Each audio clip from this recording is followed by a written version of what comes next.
All right. Then we're going to go ahead and we just had finished off page 36 and 37 talking about the PTIT. The only other thing we're going to do is we talked about the ranges. We're just going to remind you contingency power system is to be used during actual single engine emergencies or conditions. The engine will be in the continuous power range anytime the PTIT is above 900. Where does the confusion come from that? It tells you contingency power is from 900 to 930, agreed? But yet we can still go up to 940. It tells us that from 931 to 940, we can't be in that range for longer than 12 seconds, not to exceed 940. But keep in mind, we are still in contingency power anytime we're above 900. Everybody understand that? And then, of course, caution to prevent damage, monitor torque and the PTIT indicator when operating with contingency power. Failure to observe these indications could result in serious damage to the drivetrain and engines. Any questions about that? Okay, we're going to talk about the torque indicating system. As we talk about the torque indicating system, the first thing it consists of a torque meter up in the cockpit. The torque meter is on both the pilot and co-pilot side. We have one on each side. It has two needles. One for the number 1 engine, one for the number 2 engine, keeping in mind that they are completely separate indications. Okay. Number 1 engine is going to be feeding both torque indicators, and number 2 engine is going to be feeding both torque indicators. The system is going to consist of an output shaft. Here's your output shaft, gentlemen. This is what it looks like. The output shaft, just so everybody's on the same sheet of music.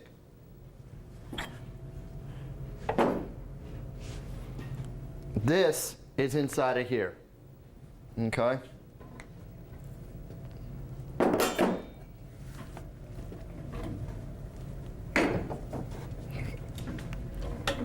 It's inside of there. That's the output shaft.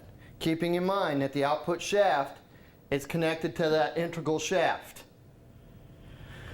The integral shaft's being driven by the N2 section of your engine, and then splined to the front via a quill shaft is going to be your engine transmission. So everyone's tracking with where we're at right now? Okay.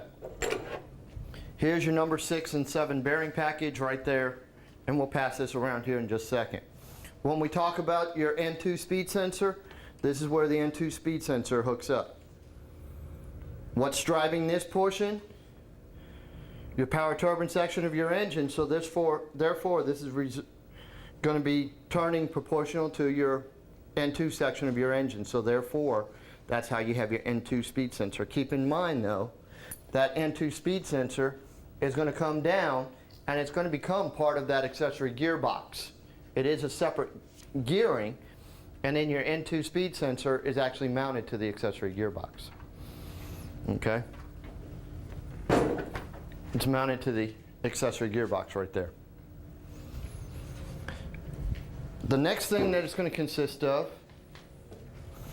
is your head assembly. Here's your head assembly.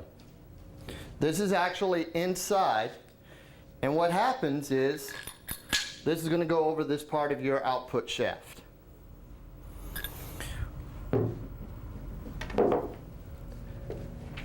And of course, we got to flip the engine around. How many pounds? 832 pounds. There you go.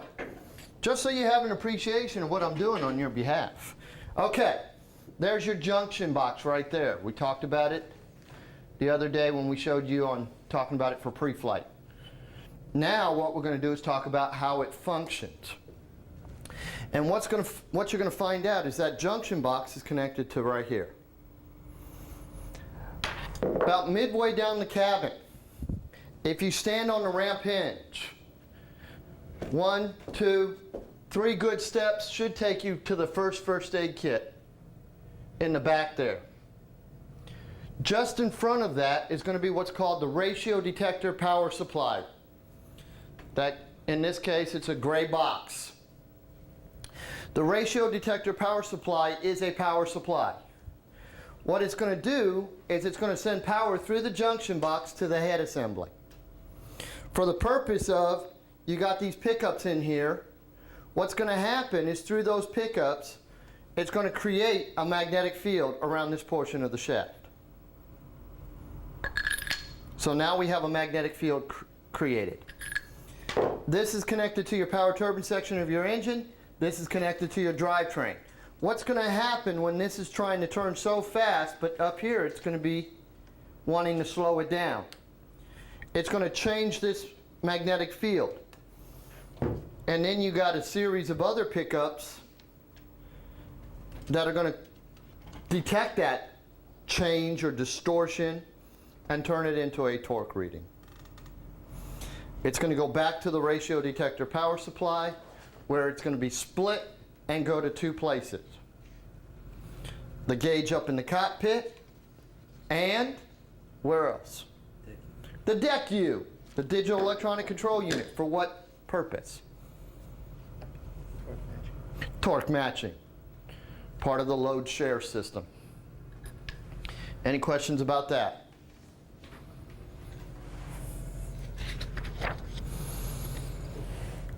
Now, as we look at the torque indicating system, we've already talked about the fact that we are limited to what dual engine? 100%. Single engine? 123. And we already talked about how it refers to or associated with your performance planning information. All right. The gauge itself indicates measurements and torques of 5% up to 110%, and 2% increments up to 150% scale. And the range goes from 0 to 150. You can see on the bottom of page 38. Any questions about that? The only other thing we're going to highlight is that the electrical power that it requires, number 1 system is going to provide it for the number 1 engine. Number 2 electrical system is going to provide it for the number 2 engine. So they are completely separate, even as far as power sources. Any questions about that? Okay, now we're going to look at the wiring harness. Now, a lot of people get kind of curious as to why am I learning about a wiring harness? You know, that sounds like maintenance stuff to me. And reality is, it is maintenance stuff. But it has a beneficial aspect for you as pilots. And that is, these wiring harnesses are actually color-coded.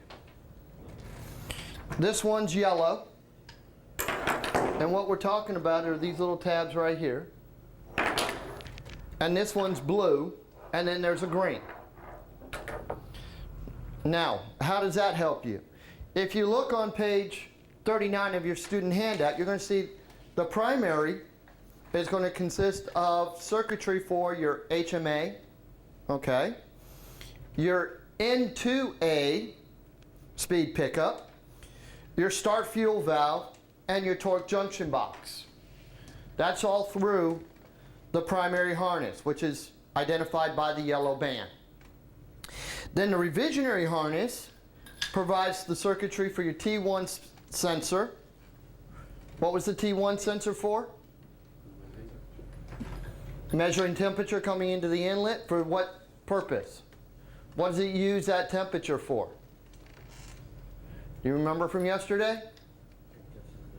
The leans and riches of mixture, the fuel and HMA. Okay, indicated to you via what? Your N1 speed? That's what it's going to base your N1 speed on, is that temperature.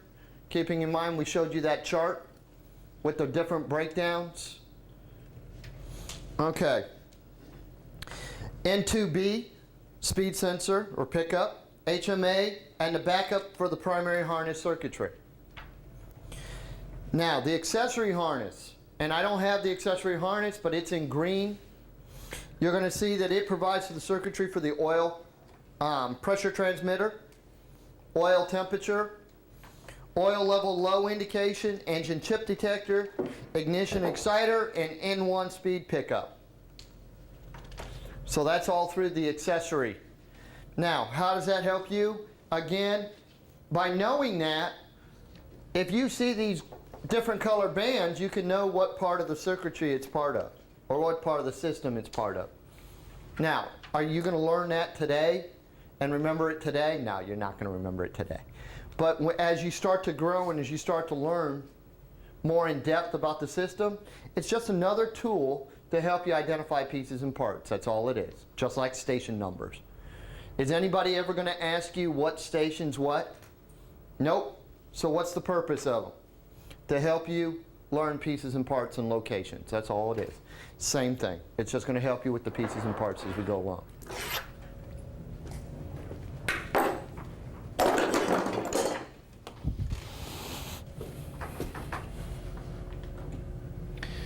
Okay, engine ignition system. Engine ignition system. Going to consist of your ignition unit. Here's your ignition unit right here. From there, you can see it's going to go to the ignition coil assembly, which is located right here. Now, when you look at the ignition unit, the best way to keep in mind or think about that ignition unit is all it is a coil for your car. What does a coil do in your car? Takes a little bit of power and boosts it up. Keeping in mind, what type of fuel are we using? Okay, let's go ahead. The standard answer is JP4, JP8, JP5, Jet A. It's borderline diesel. Why is that important? Because of the flash point. Because of the flash point. Now, what does a diesel vehicle have? Self-combustion. It has glow plugs, right? For the purpose of what? Preheating it, right? We don't have glow plugs. So what has to happen is we have to do several things. Okay? We're going to send that fuel in there at high pressure, which is going to reduce the flash point. But those glow plugs or those igniter plugs have to get incredibly hot. Agreed? So what you're going to notice is that coil, it's going to take 24 volts DC and turn it into 2500 volts DC. Makes a big difference, right? Okay, the ignition coil assembly, all that's going to do is separate it out, going to four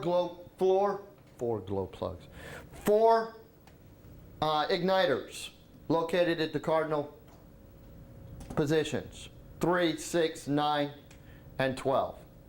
That's where those igniters are going to be, and you can see them up there. You got 4 of them.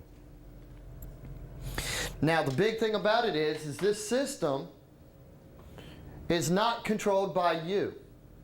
What's it controlled by? The DECU, keeping in mind that the DECU is the actual brains, it's the actual computer. The FADEC is the system, which is the other answer that everybody usually comes up with. FADEC is not a bad answer, it's just the DECU is the heart and soul of the FADEC system. It's the computers, it's the processors. Any questions about that?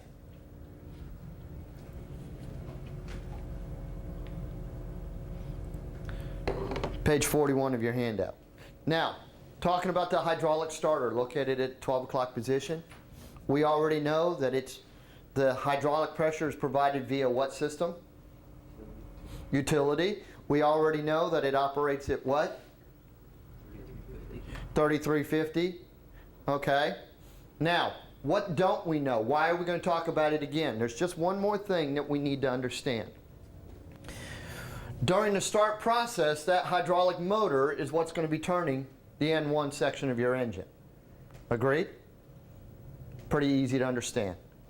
But once we have ignition, what's going to happen is via those 2 N1 compressor blades in here, it's going to start turning, superseding the capability of this hydraulic motor. So what needs to happen? There has to be a spray clutch in there. And that sprag clutch is going to prevent that hydraulic starter from dragging the engine down or preventing it from starting. Any questions about that?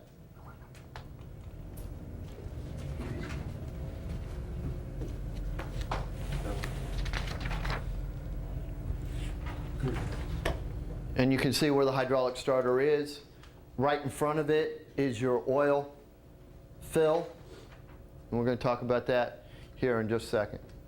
Now, next thing we're going to do is we're going to look at oil. In looking at oil, the way this handout and the material is presented to you, we took it from the order of the flow. From where it's stored throughout the system in order. So as we present the information to you, it's going to be in the order of the flow. Everybody understand that? So the first thing we're going to start off with is the integral oil tank, which is part of the engine inlet. Right here is your oil tank. You can look at the other engine and we got this cover off. And this is where your oil is stored. We use 23699er. We use 7808. And there's actually one more oil that we don't have listed on here, often referred to as Barney oil. Okay? The big thing about them is any one of those oils can be used. It is based on the temperature in which we're going to be operating those aircraft, operating those engines, which oil they use. You can see that basically 23699er is good to minus 32 degrees. 7808 is for below minus 32 degrees. So what do you think they use in Alaska? 7808, because they get doggone cold, which is why they can have Alaska. I don't do cold. Okay, the big thing about it is they use 7808, where in Savannah, Georgia, they'll use 23699er. And then, of course, we will carry both oils just in case we ever deploy. But here's the problem. The problem is, if we mix those oils, regardless of which type we're using, what limitation do we now have put on us? 6 hours of flight time. 6 hours of flight time. Now, I'm going to go one step farther. I'm going to tell you that probably a good 90% of the time, we don't even know we mix the oils when we mix them. Why? Because if I crew aircraft 1, 2, 3, and I'm going to demote Jeff here for a moment, and he crews aircraft 3, 4, 7, if I'm missing and he has to crew my aircraft, he uses 23699er on his, I use 7808 on mine. If they determine that they have to service my engines, out of instincts, what is Jeff going to put in my engine? 23699er. What did I say I used? 7808. Now we tried a couple of systems of trying to keep track of it, but we still goof from time to time. So when will that manifest itself? We will know that we did that? Sure we will. Why? Because every 25 hours we do oil samples. And a lot of times in logbooks you'll see a 3 for 15. Normally that's as a result of mixing oils. Okay, that's where that comes from. Any questions about that? Okay, now the only other thing is, this is identified as a reservoir system. Why is that important to you? Why do you care that it's a reservoir, not a sump? How is that going to affect you as pilots?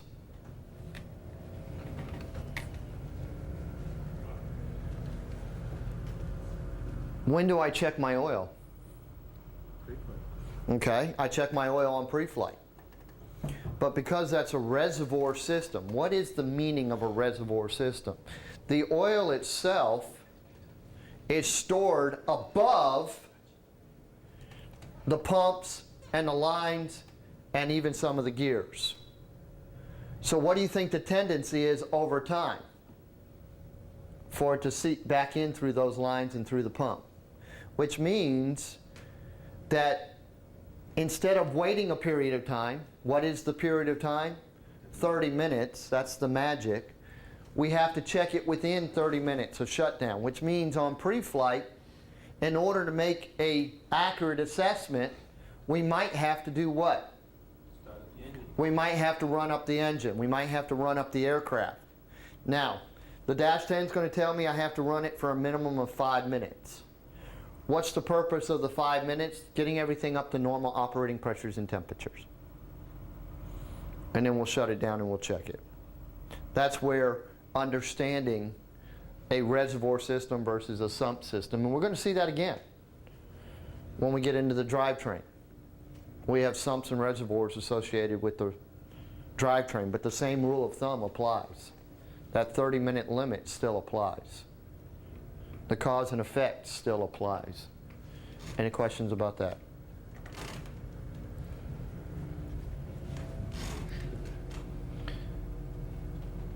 Okay. Now, the other thing about it is here's your fill cap, which is kind of really neat to show people now. Okay, you pop up this cap, you pop it up, and then you service it from here, and that oil drains down and goes into this reservoir system right here. Now, we train our pilots so well that they think they have to look into everything that has a cap, everything that can open. Okay? Reality is, if you're not careful with this one, you could result in making a mess. And here's why. This cap has to go on a proper way. If you don't put that cap on, and we'll show you exactly how and what needs to line up here in just a second.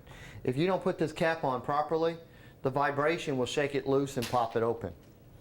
And if it does, it's going to bleed oil all over the place. Okay, and make one heck of a mess. Now, my recommendation is, if you want to learn the pre-flight one, if you want to see what you're going to see, pre-flight these. Because reality is, what you're going to see here is the same thing you're going to see out in the aircraft. Why? Because that oil goes from here down into here into this reservoir. Now on this engine, I have the top or the front of it removed. Even with the light that gets in, you can't even see the light through this system.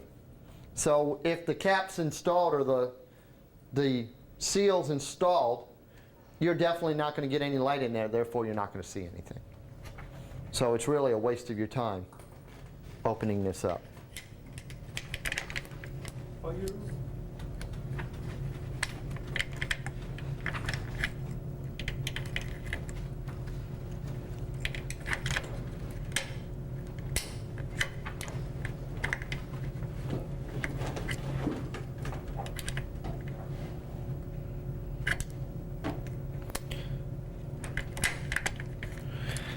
And that's why people are tempted to put it on wrong. It really, depending on that wiring, it's very easy to put it on wrong. So there's the fill port. And here's how, when you put it on, it has to line up with that metal flap right there. And that metal flap's job is to support it and make sure that it stays down. And basically what happens, gentlemen, in the way that it gets by, is what happens is once you pre-flight that area, you close that lid. When you close that lid, sometimes you'll clip one clip, sometimes you'll clip two clips, sometimes you'll clip no clips. But the crew chief or flight engineer is going to just come by, check it, and clip whatever clips are remaining. They don't ever open it and make sure that you did not touch it, because eventually you'll learn that there's no benefit to actually looking in there, and you'll leave it alone. But in the meanwhile, until you get used to that, you have to be careful and make sure you put the cap on right. Oil level indicator. Oil level indicator is going to consist of the following. What it is, Bus, come on buddy. Let's move this one out of the way. We're going to come straight towards me. He wanted me to do all the work to make sure I appreciate his help. Okay. I didn't say I was stupid, you know. I try not to move them around any more than I have to. But you'll notice we pulled the cap off of this one already, the front piece off of this. There's the front piece. okay, consisting of a seal. Seals the front of it, and that's what holds the oil in. And it is a separate oil system from the engine transmission. Keep that in mind too, okay? But what your oil level indicating system is going to consist of is a toilet bowl style float. Basically, we put oil in here, it's going to float to the top. It'll tell you that this reservoir contains approximately 14 quarts of oil, okay? It's going to float to the top of it, and when it floats to the top of it, it's going to manipulate an indicating system, and we'll just use the picture.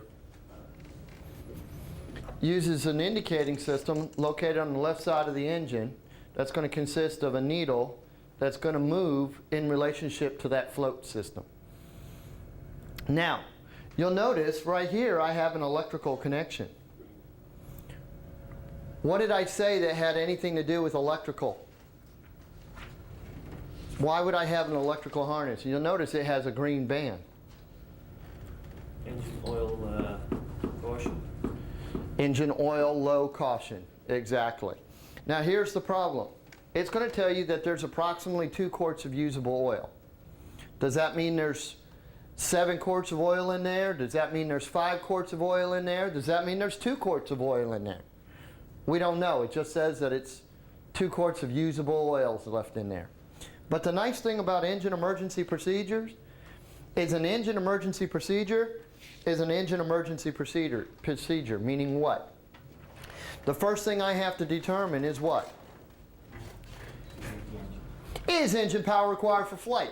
If engine power is required for flight, then it tells me that I have one option, and that is to do what?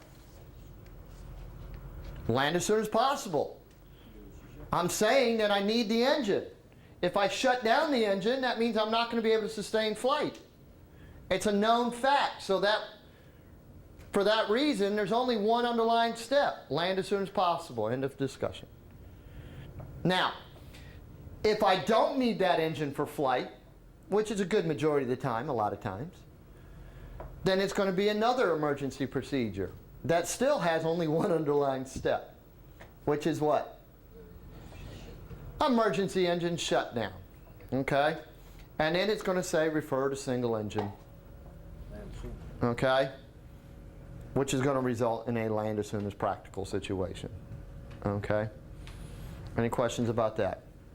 And you're going to see that again when we talk about the emergency procedures. But the neat thing about it is it's really not that major of a deal with us unless we're incredibly heavy and incredibly high. Any questions about that? Okay, from the reservoir system, we're going to go down to the pump. As we look at the pump, what you're going to find out, gentlemen, is you have a single pressure pump and a dual scavenge pump. What is a scavenge pump? It sucks, okay? Often referred to or associated with return. Now, the big thing about it is you're going to find out that the reason why we have the 2 scavenge is one of the pumps is dedicated to the 4 and 5 bearing package. Why? Where's my 4 and 5 bearing package? It's in the hot end, right? Now, why would I have a pump specifically dedicated to those bearings? Because that oil flow, that oil movement is part of the cooling system too, to help keep those bearings cool. So basically, I'm pushing oil in, sucking it out. By doing that, I'm keeping a constant flow of oil into that bearing packages or those bearing packages, which is going to result in a more efficient oil flow. Therefore, it's going to help with the cooling process as well as the lubrication process. We'll actually show you that here in just a second. The pump itself is being driven via what? Accessory gearbox. The accessory gearbox, which means it's what? N1 driven, right? Which is why we have that operator's manual caution with starting one engine in relationship to the other engine. Being very careful not to specify one way or another.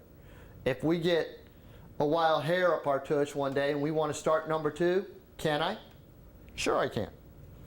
It doesn't tell me which one to start first. We always presume we start 1 and then 2. But the checklist is written that you could do it either way, as long as that crew chief or flight engineer knows where to stand. Any questions about that? But we have to start that engine within what of the first engine? 3 minutes.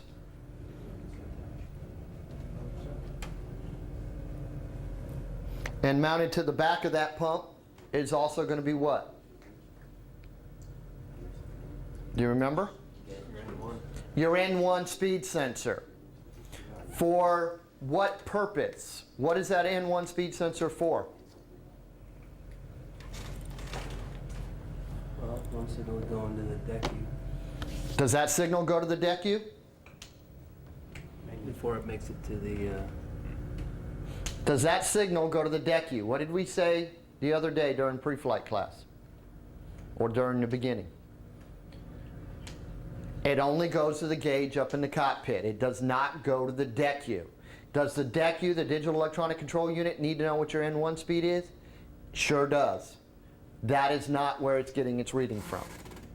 All that N1 speed sensor does is feed the gauge up in the cockpit. Any questions about that? Next, we're going to talk about our oil filter. In talking about our oil filter, it's located on the bottom of the engine, connected to what? The accessory gearbox, and it would be mounted right here. This is where it would be mounted. It is an oil filter, and it's going to consist of a housing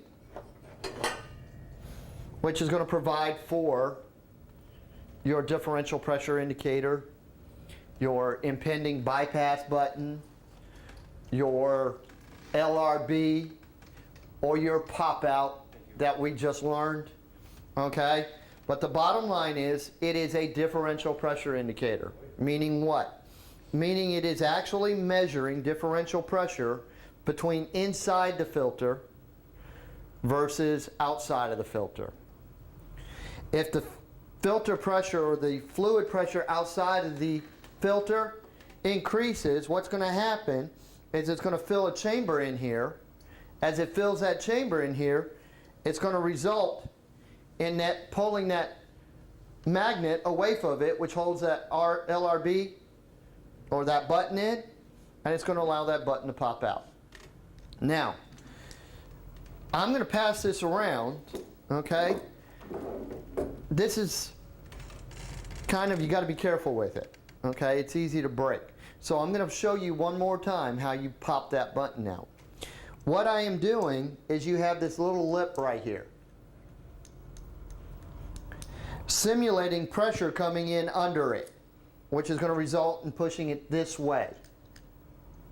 It doesn't push it out that way, which is what a lot of people think. It pushes it this way, pushing up against this mechanism, allowing that button to pop out. And you're going to find out that all our buttons pretty much work that way. And there's a close-up of the filter. 7-micron disposable filter is what's in there. And you can see all the assembly. The big thing about it is that button's going to pop up at 9 to 12 PSID. PSID, differential pressure. Okay.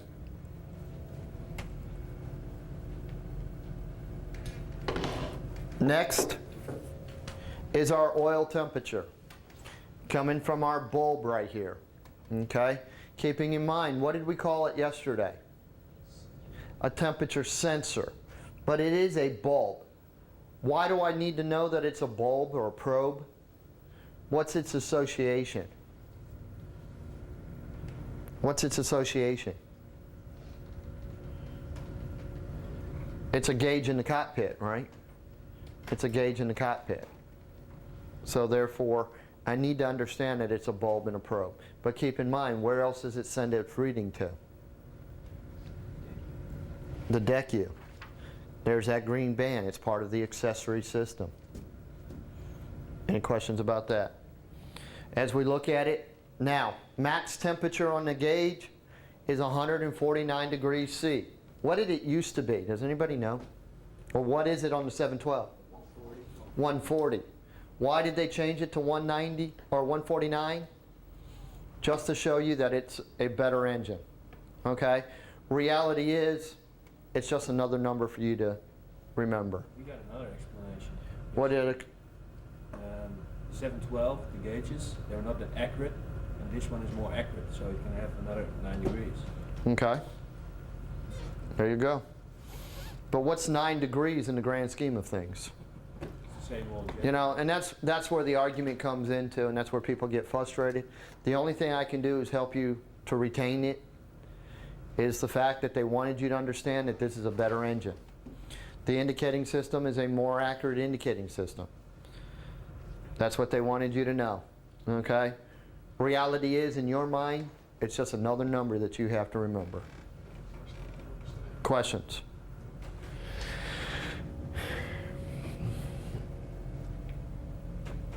And there's the temperature bulb. And there's a close-up of it again, highlighting the fact that it has the green band, meaning that it is part of the accessory system. Liquid-to-liquid cooler. As we look at the liquid-to-liquid cooler, I like talking about the liquid-to-liquid cooler.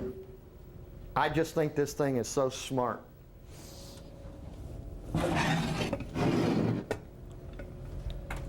Now, here's the liquid-to-liquid cooler. And what we're going to talk about is the fact that the liquid-to-liquid cooler is actually part of two systems. It's part of oil, which we're talking about right now, but later on it's also part of what? Fuel. So we will actually talk about the liquid-to-liquid cooler twice. Reality is, I'm going to talk about it once. Okay? That way we can knock it out one shot, one kill. Basically, in talking about the oil, and you'll notice that it's very well marked. Liquid-to-liquid cooler, and then it says oil in, oil out. So oil comes in here.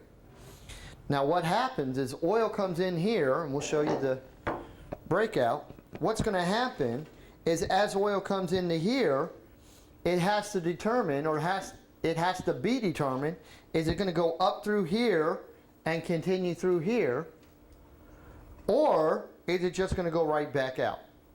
So what you have is a bypass. And it is a dual bypass, meaning what? It's going to bypass or allow bypass capability for one of two reasons. What are the two reasons? One, if the temperature is below, and you'll notice that it says 80 to 100 degrees Fahrenheit. But what do we do everything in this aircraft? In Celsius. So what we did as a courtesy, it comes out of the Boeing book as 80 to 100 degrees Fahrenheit. But we went ahead and we already told you that it's 26 to 38 degrees C. So that you understand. So what's the point? The point is, if the oil doesn't need to be cooled, it's already cool enough, it's just going to go right back on out and continue its path. If it's above the 80 to 100 degrees Fahrenheit, or the 26 to 35 degrees Celsius, then it's going to be pumped up through, and now it's going to circulate around these little tubes. Where you're going to notice fuel's going to come in right here and transfer down these tubes. That transference of fuel going down these tubes is going to result in the cooling of that oil. Now, I understand why we're using fuel to cool oil. We want it to remain relatively cool. But what's going to be the result of using the fuel to cool the oil? We're going to heat the fuel. As part of what? Why would I want to preheat fuel? Helps to atomize the fuel. It helps to atomize it. Remember we talked about it, it's borderline diesel. It has a very, very high flash point, which is what a lot of people do not realize. When we went to JP8, the reason why is because it has a very, very high flash point. to the tune of, and we used to prove this all the time, is we would take a can of JP8 and take a match and throw it in there, resulting in what?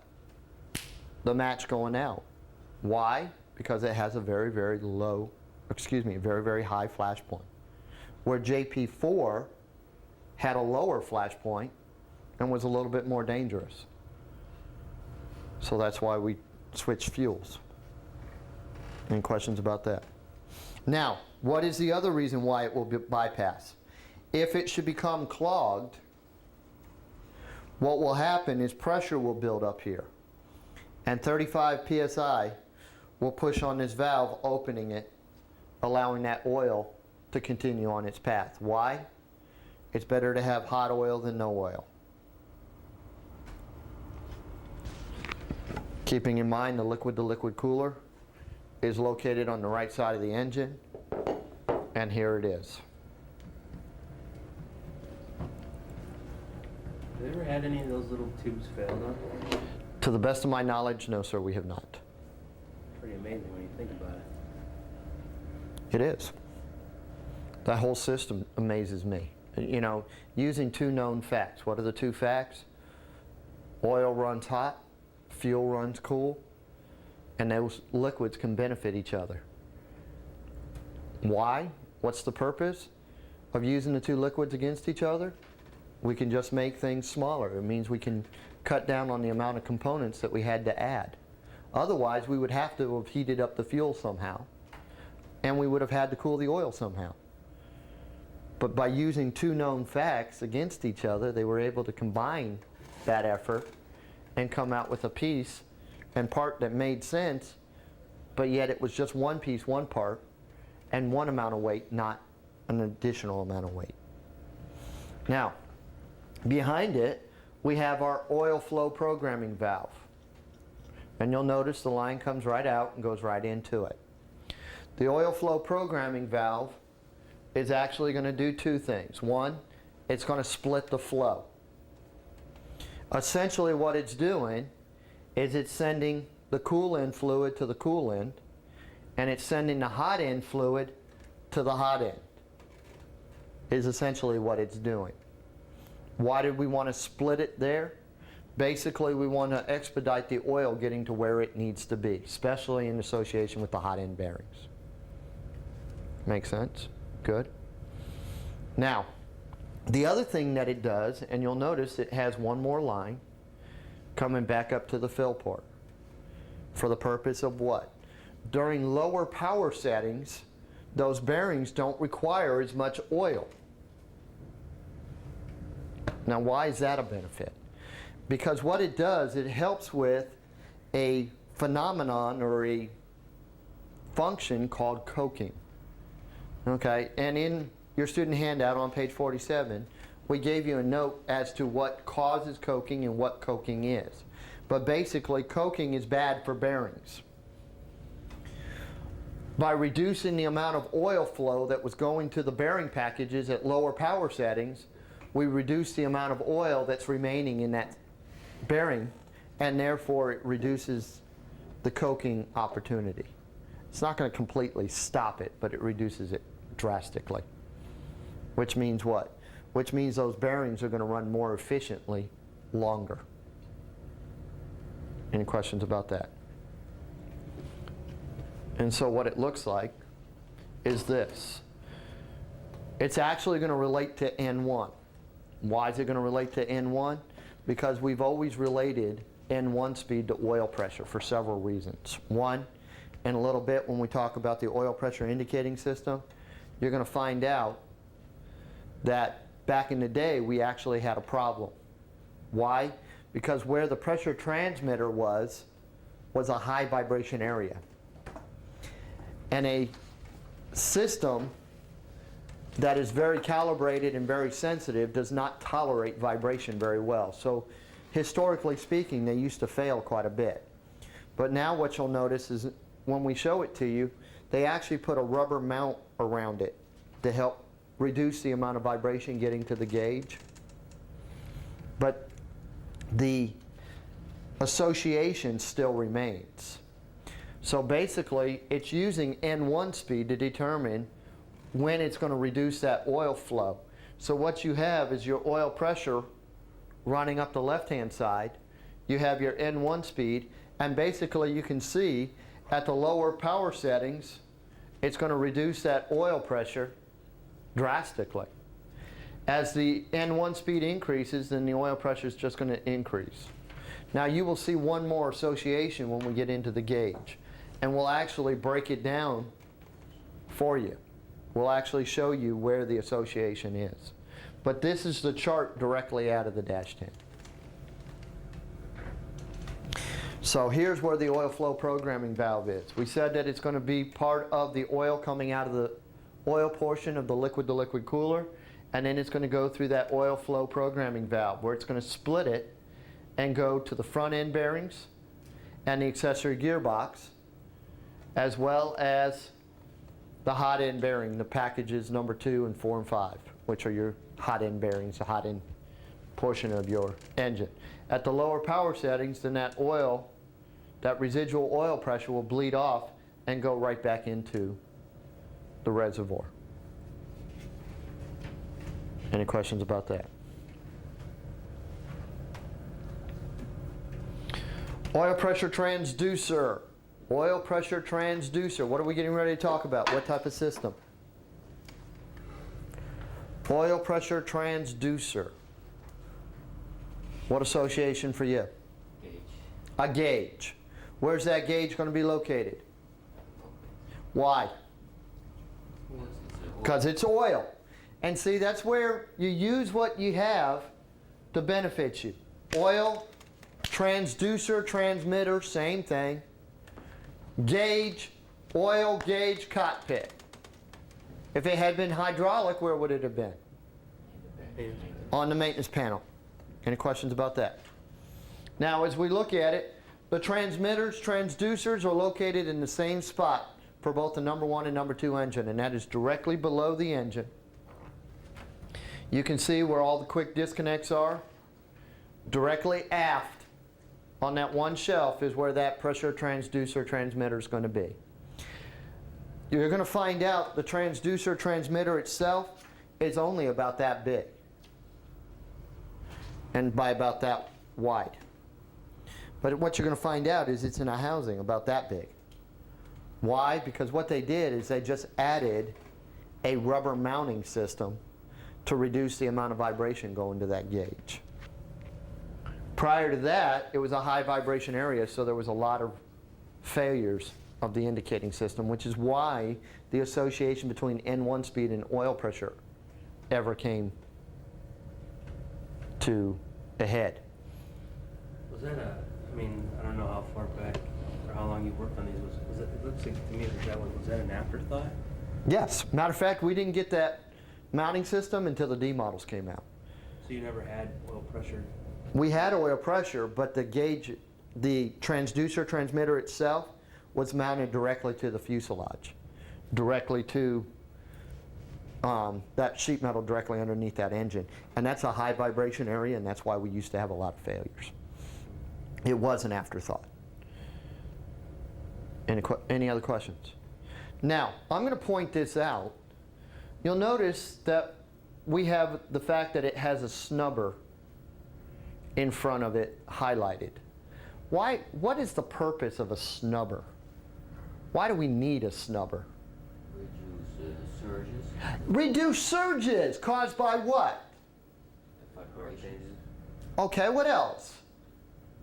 What do we know pumps do? Not if we do our jobs right. They shouldn't cavitate. Okay, so what do we know pumps do? They surge, they pulsate. Anything that's used to measure, is that pulsation good? And that's any pump. So what that snubber does is it reduces that effect, therefore making the indication more accurate, more reliable.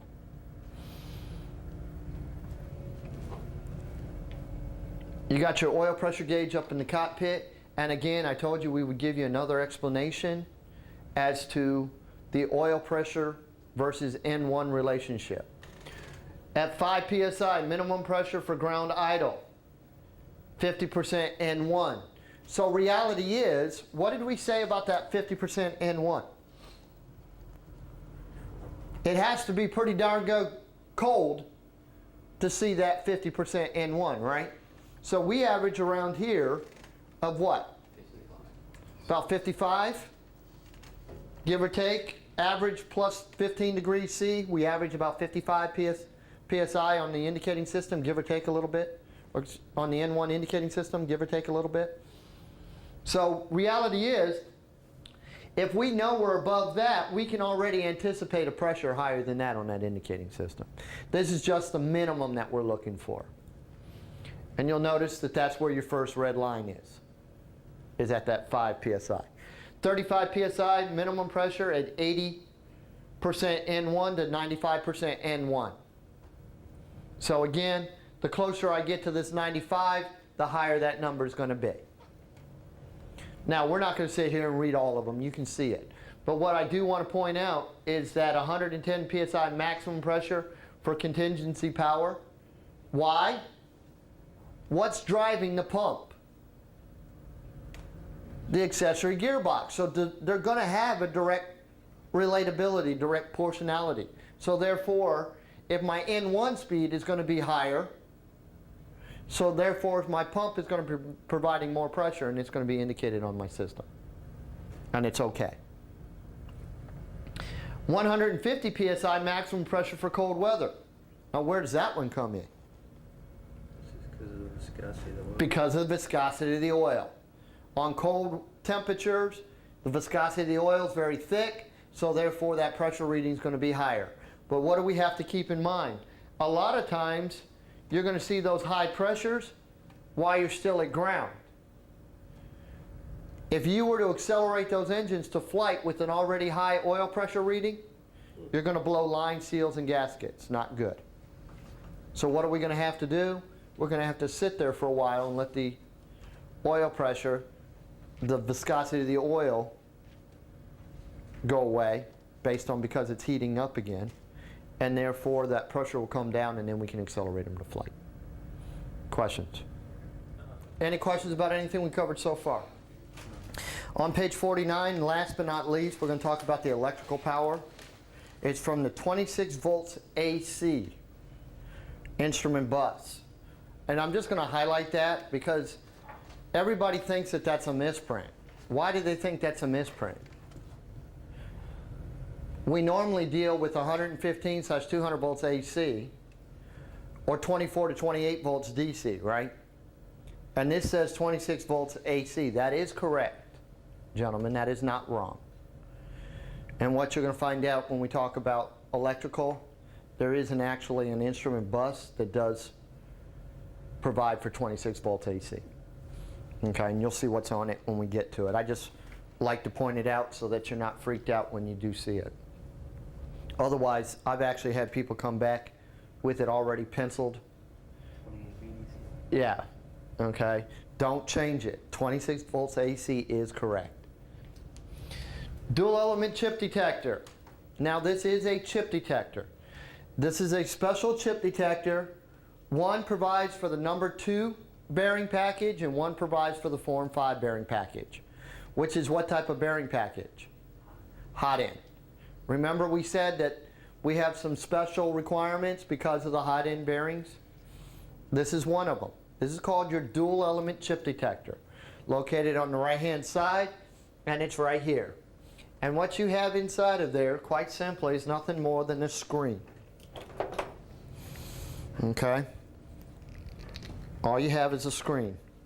But what happens is when it causes continuity, how do you know it? How do you know it? You get a light, which is the number 1 answer, but that is wrong. What you're going to notice when you look at it, you're going to notice that it has 2 electrical connectors. But nothing is hooked up to it. The only thing that will happen is periodically, based on so many hours of flight time, they will do a continuity check. That's when they will get that indication. The only other time that they will check this is in conjunction with what? Another chip detector.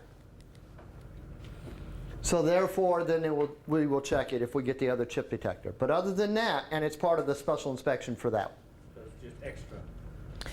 Additional. I don't want you to say extra because it's an additional requirement, because why? The hot end bearings are subjected to a lot more wear and tear. And therefore they have that special consideration. And then they do a continuity check. That's how they'll come up with it. And in there is just nothing more than a screen. But now, where does the other indication come from? Located on the accessory gearbox. And we'll go ahead and back this one up. Actually, let's turn that engine back around first.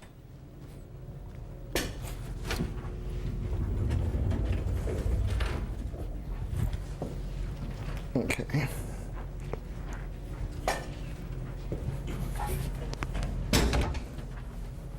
Okay. And we'll go ahead and turn this around. If I don't kill Bus back there. Okay, as we turn it around, here's where that chip detector is located. And you'll notice there's another green band. Why green? Because it's part of the accessory system. So there's your chip detector.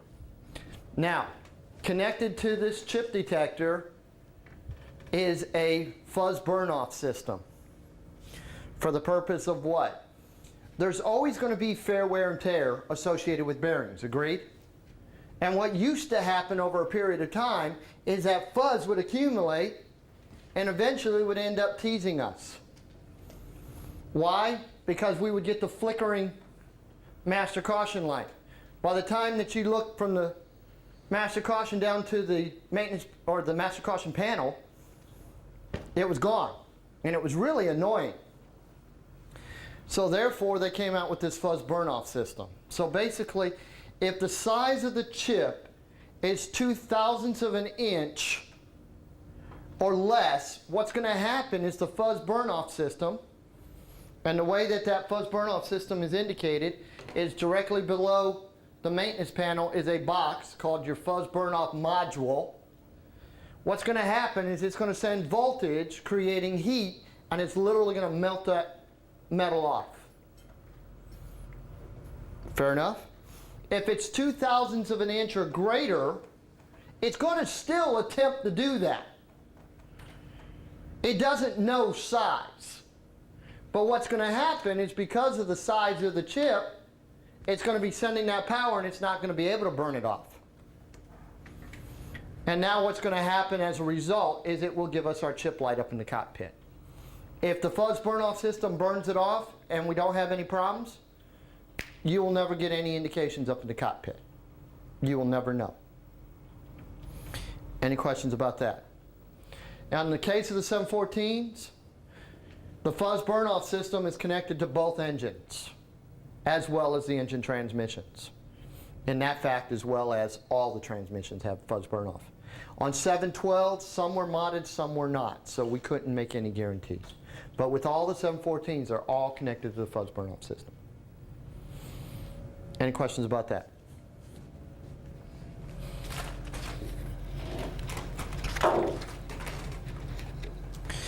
Now, how is the chip detector going to be identified on the maintenance panel?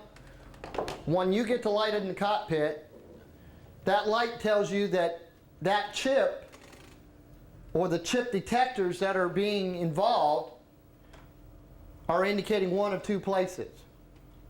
Which two places? The engine. The engine Or the transmission. or the engine transmission. Keeping in mind, regardless of which one of those two it is, the emergency procedure is going to be the same. If engine power is required for flight, land as soon as possible. Engine power is not required for flight, emergency engine shut down, refer to single engine. Agreed? Now, reality is it going to be nice to know where that chip is? It's not a requirement for you, because what are you as a pilot reacting to? The light. the light up in the cockpit. You don't care if it's in the engine or the engine transmission. We're going to need to know later on for one of two reasons. Either one, if you just want to know, it can be told to you. Or two, when we go to do maintenance, we don't want to do work on an engine when it's the engine transmission. We don't want to do work on the engine transmission when it's the engine. We don't want to do work on both of them when it's only one. So that's what the indication's part of too. If it's down here, then it's associated with the engine. If it's up here, it's associated with the engine transmission. And that's how they detect it. It's going to trip a magnetic latch indicator on the maintenance panel based on its location. Any questions about that? But it does not change the emergency procedure that you're reacting to, which is what I like. As we look at the oil flow, now we're going to start at the beginning and we're going to work our way through. And that's what this is going to talk about. We're talking about the oil reservoir. The oil is now going to come down and go to the pump. From the pump, we said it's going to go to the filter. From the filter, it's going to go to the liquid-to-liquid cooler. From the liquid-to-liquid cooler, it's going to go through the oil flow programming valve. It's going to be split through two paths. One to the accessory gearbox, the 1, 3, 6, and 7 bearing package. The other path is going to go to the back to your two hot end bearings. In the case of the hot end bearings, we said that they're going to come out and go through the dual element chip detector, and then they go back through and they will be pumped out. But you'll also notice the 4 and 5 bearing package has its own pumps to help facilitate speed of getting that oil from point A to point B. Why? Because we want to keep that constant oil flow on that 4 and 5 bearing package, because that oil not only is part of the lubrication system, but it's also part of the cooling process for that bearing package, which is why we want to keep that flow constantly going. Okay? And then of course, the other bearing package and the accessory gearbox and the other bearing packages are all going to go out through the other pump, the other scavenge pump. Any questions about that? Now we're going to get into fuel. We're going to start off with the engine-driven fuel pump, which we know is driven via what? What's the fuel pump driven by? Let's see. N1. Why is that important to understand? Because that accessory gearbox is going to be key to learning this aircraft. If I can identify the accessory gearbox 10 out of 10 times, there's nothing you can't learn. You've noticed just about everything's associated with that accessory gearbox, isn't it? And therefore, if I can understand where it is, I can figure out almost anything or learn anything on this engine. Truly. Okay? The other reason why is because if that N1 section of that engine's not turning, then neither's that fuel pump. And you're going to find out that that fuel pump will suck fuel out of its associated main tank for as long as we need it to, as long as we're below 6,000 feet. Now, how familiar with your Dash 10 are you? You'll notice your Dash 10 breaks it down a little different based on pressure altitude versus power settings. There's a different relationship that is unique to your Dash 10. Ours strictly says 6,000 feet. Any questions about that? So when you see it, I don't want you to freak out, okay? They actually went through and did some other calculations and said this is when, based on this information, this is what the accuracy of that pump is. Where ours just says a straight 6,000 feet. Now why is that important to really understand? When Afghanistan first kicked off, they were already operating at 8,000 feet pressure altitude. So what do you think, based on our current Dash 10, what do you think a lot of the commanders and a lot of the SIs said that we didn't need to do?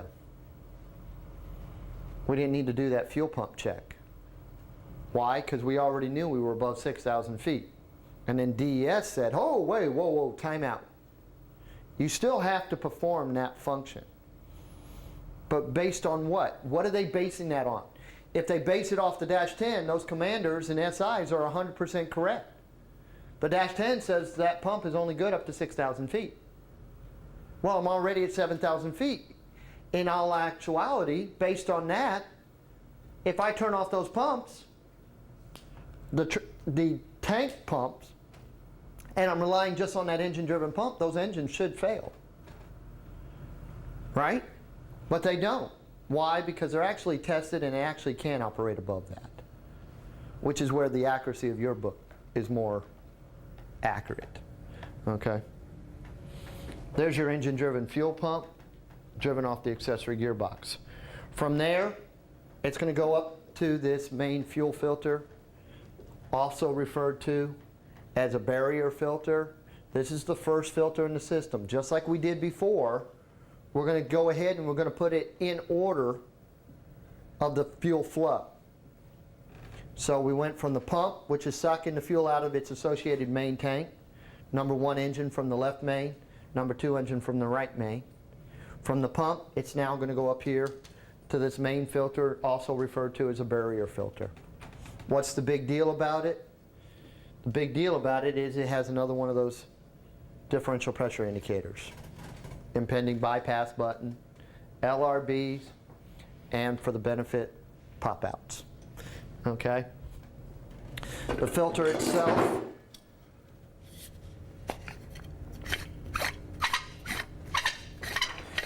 is a paper filter. This one's been around for a long time. It's been around since before I was here. Okay? And this thing still reeks of fuel. And I don't know about you, but I have a phobia of fuel. To me, fuel stinks. But if you want, you can screw it around and you can play with it all you want. Okay? But there it is. I showed you it's a paper filter. You can do with it what you want. And you can see the differential pressure indicator button. Who shot it? It actually is a crashed aircraft. It wasn't actually shot. It's crash damage. And there's your button. Why do they call it a barrier? Barrier, just filters used to be sometimes referred to as barrier filters. So that's where it transferred from. From the paper filter. Yeah. Barrier. Well, I don't understand the relationship with barrier filters versus just filter, but the name from the old timers proceeded into the new aircraft. It's like anything else, you know, and sometimes people get frustrated. I refer back to the Charlie models and below a lot. Why? How do you understand what got better if you don't understand what we had? But some people say, well, you know, I've got enough to remember. Reality is, if it's not going to be beneficial, I'm not going to refer to it. But if there's an understanding that's going to be gained from it, then I'll share the information. But the barrier just transferred from the predecessing aircraft, so sometimes you'll still hear people refer to it as the barrier filter. But it is the main filter. That's the first one. Now, from there, we're going to go down to our FPU, fuel pumping unit, which we said was part of what?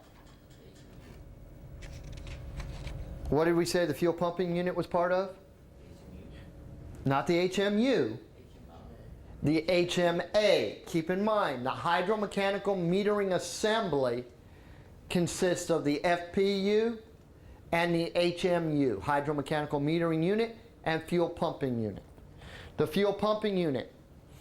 One thing I failed to mention about the engine-driven fuel pump is it provides for about 20 to 22 psi of pressure. The FPU, the fuel pumping unit, is going to provide for 750 psi. That's what it's going to provide for. And it is actually driven via what? N1, the accessory gearbox. Any questions about that? Now, the fuel flow is separated into two systems. The start fuel system, keeping in mind, what are we doing? We're still keeping it in order. The start fuel system, which is going to consist of your start fuel solenoid. Here's your start fuel solenoid.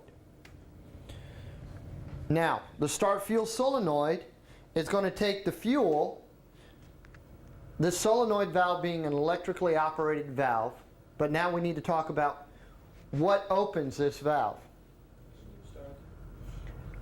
Okay, via what? And then one's Via the deck U. Okay, but when is the deck U going to open this solenoid? Via the N1s. What's the N1 speed? 10%. 10%. And then it's going to go to two nozzles. One located at the 9 o'clock position, one located at the 6 o'clock position. It's going to be open for as long as the deck U needs it open. Once the deck U senses a good start, then it will shut it off automatically too. And you can see where it's located. And that's what your start fuel nozzle looks like. And what you're going to notice, gentlemen, there's your start fuel nozzle. There's one of your 28 fuel nozzles, so everybody's tracking. Here's your liner assembly, and then there's one of your igniters. Keeping in mind, how many igniters do we have? 4. Okay. How many start fuel nozzles do we have? 2. Where are they? 3 and 9. So for us to be able to show you, this must, 6 and 9. 6 and 9. So therefore, in order for us to show you, this must be one of those 2 positions, either the 6 or the 9 o'clock position. Any questions about that? Okay, from there it goes to the liquid cooler. Keeping in mind, we've already showed you the liquid cooler. Fuel comes in, goes through the tubes, and comes out. The fuel is cooling the oil, but the oil is heating up the fuel for better atomization, which we already talked about. Any questions about that? Now, from there, it's going to go to the inline fuel filter. Inline fuel filter, we said, was on the left side of the engine, the right side of the engine, next to the junction box, at the 9 o'clock position. So you'll notice that it's, how many fuel filters have we talked about now? 2, the main and the barrier. Now, during Desert Storm 1, I can tell you for a fact why other aircrafts were having fuel problems. We were not. The fuel in this aircraft is filtered to death. Okay? And you can see how. You have your element in there. Again, you have your differential pressure indicator. The indicating button activates at 34 to 46 psid. Again, it's a pressure differential. The button's going to pop out, and then it bypasses at 50 to 60 psi. Keeping in mind, all our fuel filters are bypassable. All our filters, except for 3 that we talked about, or actually you've only talked about 1 so far, but you're going to talk about 2 more for a total of 3. All our filters are bypassable except for which one? Or which ones?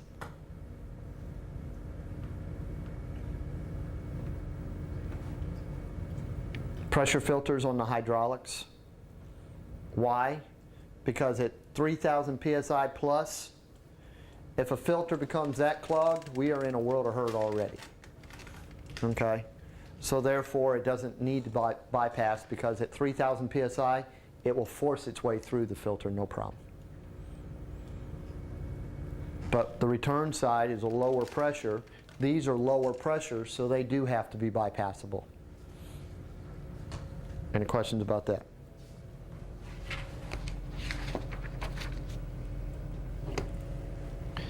Now, from there, it goes down to the overspeed solenoid valve. Now, how many people have heard the rumor or heard the statement that with 714 engines, you should never encounter a high side? How many people have heard that?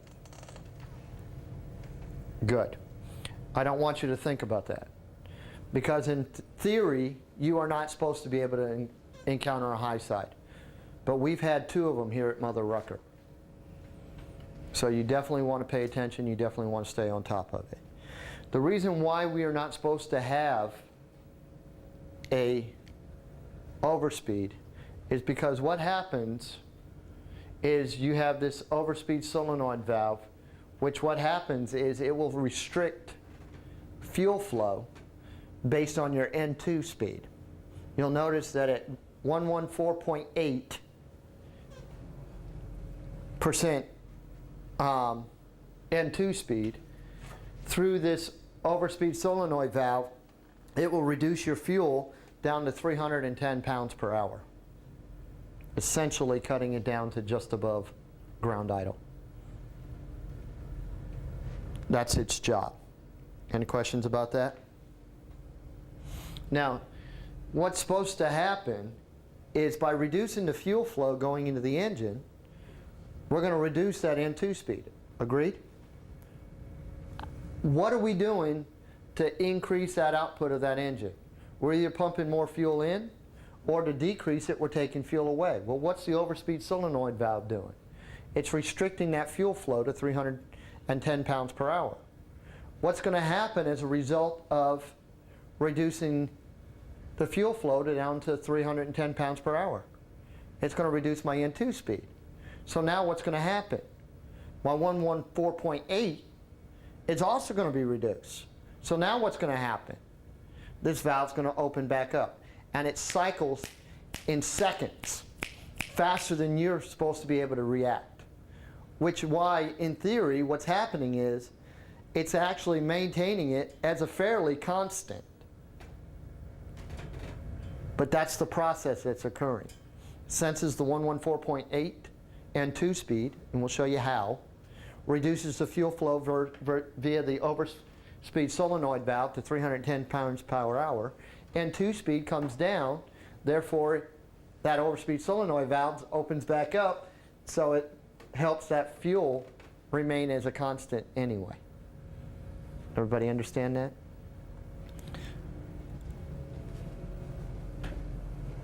Okay. Fuel pressurizing valve. Just before the fuel flow divider, you have the fuel pressurizing valve. And we'll show you the fuel flow divider here in just a second. What happens is, as fuel pressure increases, it's going to push up against this valve and open this valve. Then it's going to allow it to go to the fuel flow divider, which is still operating via pressure. It's going to open and send its primary fuel in. As the pressure increases, then it's going to open up and it's going to allow for your secondary fuel to kick in. Keeping in mind that once secondary fuel opens up, primary and secondary are still pumping into there. What you're going to find out is these are related to N1 speed. That's what they're related to. Now, two things. What's going to happen is at the lower power settings, what is going to happen is that valve is going to shut down before the fuel flow divider does, essentially reducing the amount of fuel that we are sending into and allowing to stay in this fuel manifold right here. Now, why is that important? What you're going to find out is with the location of this fuel manifold, it's mounted to the hot end of your engine.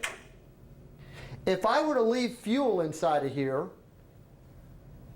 what would result based on its location? Combust there. It's going to vaporize, right? It's going to boil, it's going to vaporize, and then it's going to have to force its way through where? What's going to be the weakest point? The nozzles themselves, right? So then it's going to go right back into the engine, and that's responsible for post-shutdown fires. Okay? Now, the other thing that it's going to say, or refer to, is that it maintains that fuel in a liquid state. Why? By restricting and preventing fuel from getting into there, it's not going to vaporize, and therefore we should not have a post-shutdown fires. Any questions about that? So what happens is, as your power decreases, what's going to happen is that pressurizing and shutoff valve is going to go ahead and close, restricting that fuel, and therefore exhaust the fuel out of the manifold, leaving no fuel in the manifold. Any questions about that? Okay, now, as we look at the fuel flow divider, here's your fuel flow divider, located at the 6 o'clock position of your engine. Down there at the very bottom. This is what it looks like. What's going to happen is as fuel pressure comes in, that fuel pressure is going to increase, pushing back on this valve inside of here. As it pushes back on this valve, it's going to allow for primary fuel. Now, as you can see in that picture, primary fuel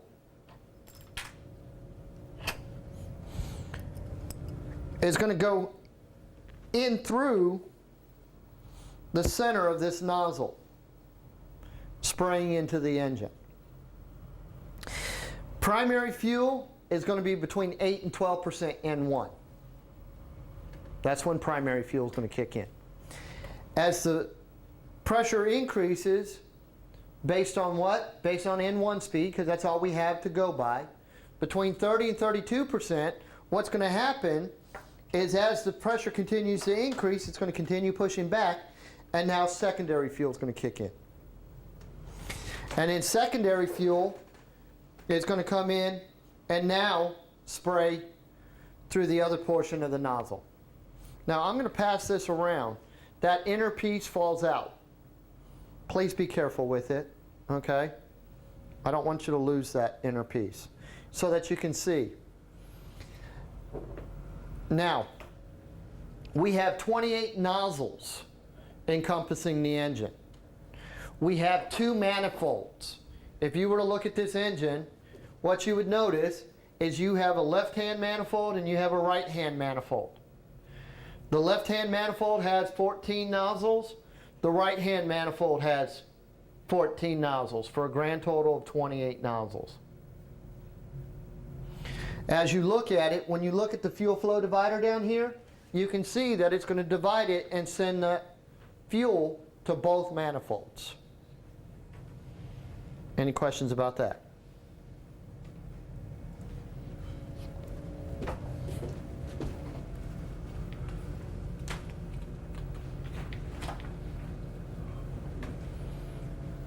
Down at the very bottom of the engine, you have your combustor drains. You have 2 of them. And basically all they do is allow any excess remaining fuel to be pumped overboard. Oh, one thing I failed to mention.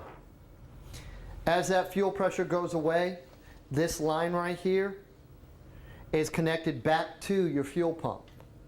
So it actually recirculates that fuel via the fuel pump, the engine-driven fuel pump.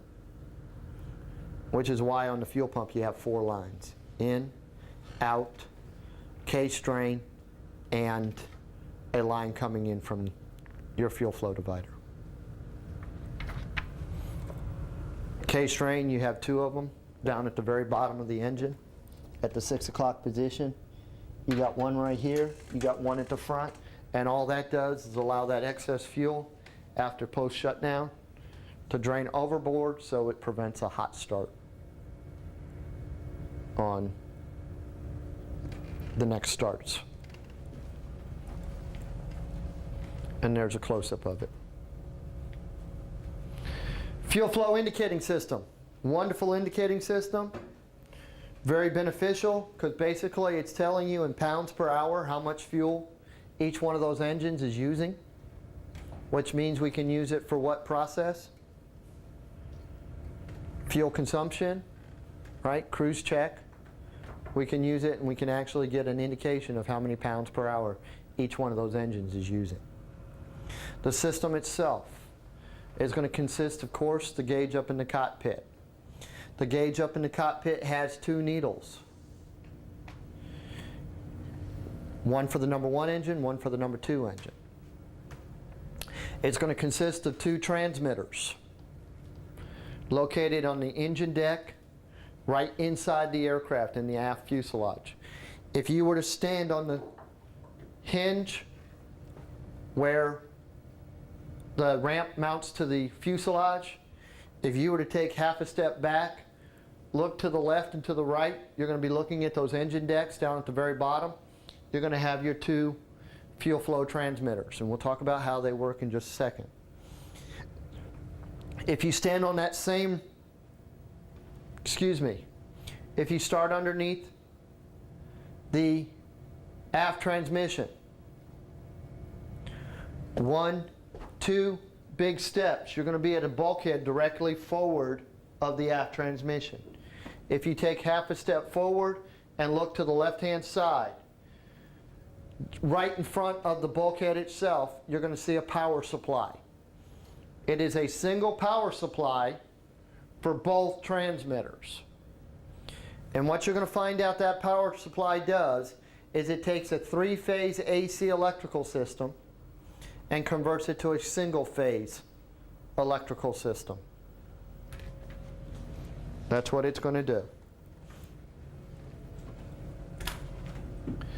There's your power supply.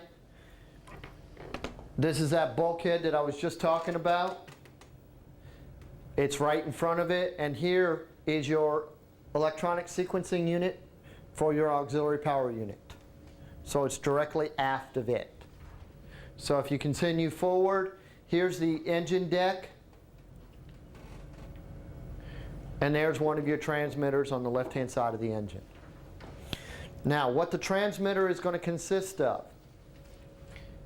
and why you need a power supply. In there is a motor.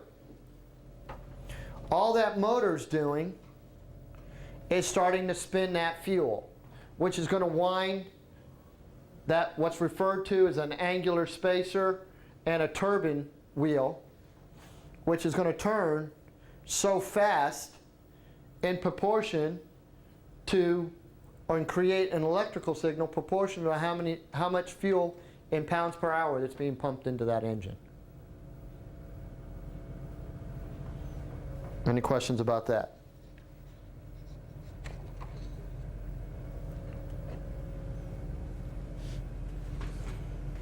And it goes from 0 to 3,000 pounds per hour in 100-pound increments is the way that it's broken down.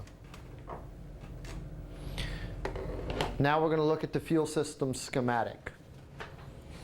As we look at the fuel system schematic, your schematic in your book is correct. My schematic up here is wrong. Okay? The schematic in your book is correct, so follow the one that's in your book. I'm going to use the one up here, but the one in your book is a little bit different, and it is correct. Fuel from the tank. Inside the tank are electrically operated boost pumps. So that's not what we're talking about. We get up to the engine-driven fuel pump. We said the engine-driven fuel pump is going to go through the main fuel filter, and then it's going to go to the fuel pumping unit where we said it's going to boost it from 20 to 22 psi up to 750 psi. From right here, it's going to split and go 2 directions. Everybody see that in your schematic? But you'll notice mine goes up here to the pressurizing and shutoff valve and then splits. Actually, it splits right here. Goes through the start fuel solenoid to your 2 start fuel nozzles, keeping in mind that that's all controlled via what? What controls that process? The DECU during the start process. Then the rest of it is going to go through the fuel pump, through the metering valve, through the pressurizing and shutoff valve, to the liquid-to-liquid cooler, inline fuel filter, overspeed solenoid, pressurizing valve, fuel flow divider, and then gets split to primary and secondary between both manifolds, 2 manifolds, one on the left, one on the right. So all this is doing is reconfirming what we already talked about. That's all this schematic is. It's just a quick reference. Any questions about that? Fire detection system. As we look at the fire detection system, yes, sir? I have one question about the switch on the FADEC, the overspeed switch. Overspeed solenoid valve, yes, sir. Is that related to the overspeed solenoid? The switch on the FADEC panel. No, no, it is not. That is strictly for testing. It is related to it, but it's for testing the overspeed solenoid. You don't do it. It's a maintenance function, but it is connected to it, yes, sir. Okay. But it's nothing that you mess around with. There's no interaction between you and that switch. As a matter of fact, you're going to accidentally touch it. I promise you, one day you're going to accidentally touch it. But what are you going to be thinking you're doing? You're going to think you're starting the engine, and you're going to accidentally grab that wrong switch. And it's going to do nothing. It's not going to affect you one iota. Okay? Good question. Anything else? Okay. Now we're going to talk about the fire detection system. As we talk about the fire detection system, you're going to find out that you have 3 elements. And what these elements are going to consist of is a metal tube within a metal tube. Surrounding that inner outer tube, you're going to notice it's a salt-embedded ceramic material. All the salt-embedded ceramic does is 2 things. 1, prevents contact between the inner tube and the outer tube. 2, as this element heats up, that's what's actually liquefying and causing continuity in there. When it causes that continuity, then it's going to send a light to your fire pull handles. Now, 2 things. 1, anytime you get those lights, your emergency procedure, the first step of your emergency procedure is to do what?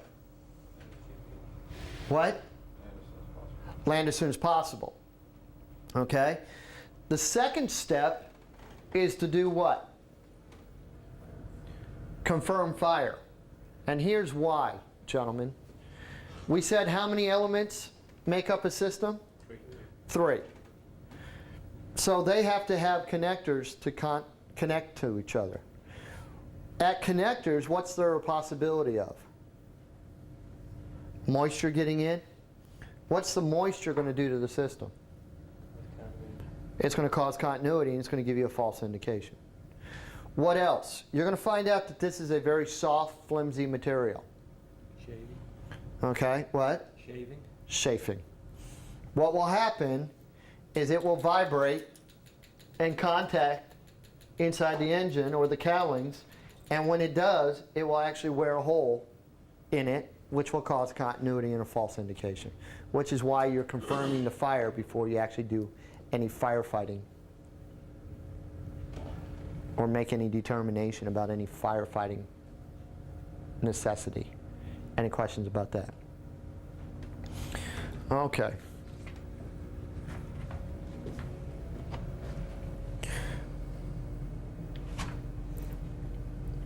Fire detection panel located on the center instrument panel up on the very top. By now everybody should be very familiar with where it's located. Consists of 2 fire pull handles. Inside the fire pull handles are 2 lamps, 2 bulbs apiece, which is going to light up as a result of continuity in that system. Okay, and we'll show you the fire detection relays and control here in just a second. On the panel itself, besides the 2 handles, in the middle, you have your test detect. When you go up to test, you have to hold it there. And all you're doing is checking the system itself. That's all you're doing. Okay?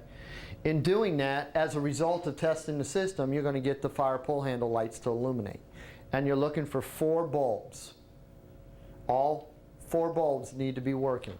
If one of the bulbs aren't working, we need to get it replaced before we go fly.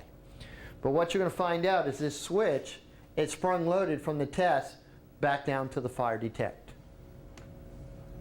Any questions about that? And you can see that it activates at 300 to 350 degrees C is when the salt begins to melt and ground to the inner tube. Fire detection control. And we'll show you the control in just a second. Requires both AC and DC power of course, number 1 engines on the number 1 side, number 2 engines on the number 2 side, fire detect we already talked about. Fire pull handles. When you pull the fire pull handles, you're doing 2 things. You're doing 2 things. 1, you are shutting off fuel going up to that engine. Where we are shutting off that fuel is a big deal in 2 perspectives. What are the 2 perspectives? 1 is pre-flight perspective. In your checklist, it's going to tell you that you are looking for one of those handles to be open and one of those valves to be closed. And there is a lot of confusion between which one's which. Well, if you understand the system, it's very easy to understand which fuel valves should be closed and which fuel valves should be open. And you see on the bottom of page 64, they show you both fuel shutoff valves. One is considered a fuel shutoff valve going up to the engine. When you pull that fire pull handle, what you are doing is electrically operating that valve from the cockpit. And you are closing it. Where is that valve located? If you stand on the ramp hinge, if you take half a step back, you look to your left and your right, you're going to see the engine deck. Directly below that engine deck is going to be your engine fuel shutoff valves. Why is that a big deal? Because when you pull that handle, that's where you're stopping that fuel from, preventing it from going all the way up to the engine, keeping it well away from those possible hot engines. Everybody understand that? Why is that a big deal? Because when we talk about it, you're going to see an operator's manual caution that says that after the fire is out, you do not want to push that fire pull handle back in. Why? Because then that fuel valve is going to open and that fuel will go back up to that engine. Even if it's shut down, that fuel will go back up to that engine. And if that engine's already hot, you could reignite and cause a fire again. Any questions about that? The second thing that it does is it identifies which engine that your firefighting agent is going to go to. So it's going to arm that switch. Meaning what? Meaning when you select bottle number 1 or bottle number 2, the fire pull handle is what's dictating which engine it's going to go to. Now what's the other big deal about that? If you should be having a really rotten day and you have a dual engine fire, it will tell you to fight one fire at a time. Why? Because unlike a lot of aircrafts, if we pull both our handles out simultaneously, our agent is going to be discharged to both engines simultaneously. What we do not know is proportionally how it's going to split that agent. So that's why they want you to fight one fire at a time. Any questions about that? Ready? Okay. Okay. Any questions about anything we covered so far? All right, just to make sure that everybody's on the same sheet of music. I know we have some people associated with the Blackhawk and the Apache. Yes, gentlemen, they operate different than this system does. Okay? Bottom line is, whatever handle's pulled, and if both handles are pulled simultaneously, and I don't mean timing it just perfect that they're pulled out simultaneously, if both those handles are out, when you take that switch to discharge one of the agents, or one of the bottles, it's going to split and go to both engines. No ifs, ands, that's about it. It's not a last handle pulled.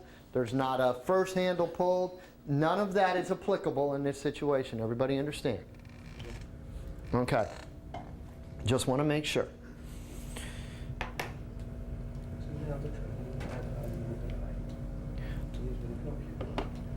Now, you'll notice a note on page 65 that talks about the fact that we don't push the handles back in. And we talked about the operator's manual caution. If there's a fire in both engines, do not pull both fire pull handles simultaneously, and we talked about why. Now we're going to, in talking about the agent discharge switch, again, They're labeled bottle number 1 and bottle number 2. And what we're talking about are these two bottles back here. What you are doing by pulling the fire pole handle is you are arming the squibs going to that associated engine. So bottle number 1, if you pulled out fire pole handle number 1, what you're going to be doing is you're going to be arming this squib, and on bottle number 2 you're going to be arming this squib, waiting to see which bottle you go to. Everyone understand that?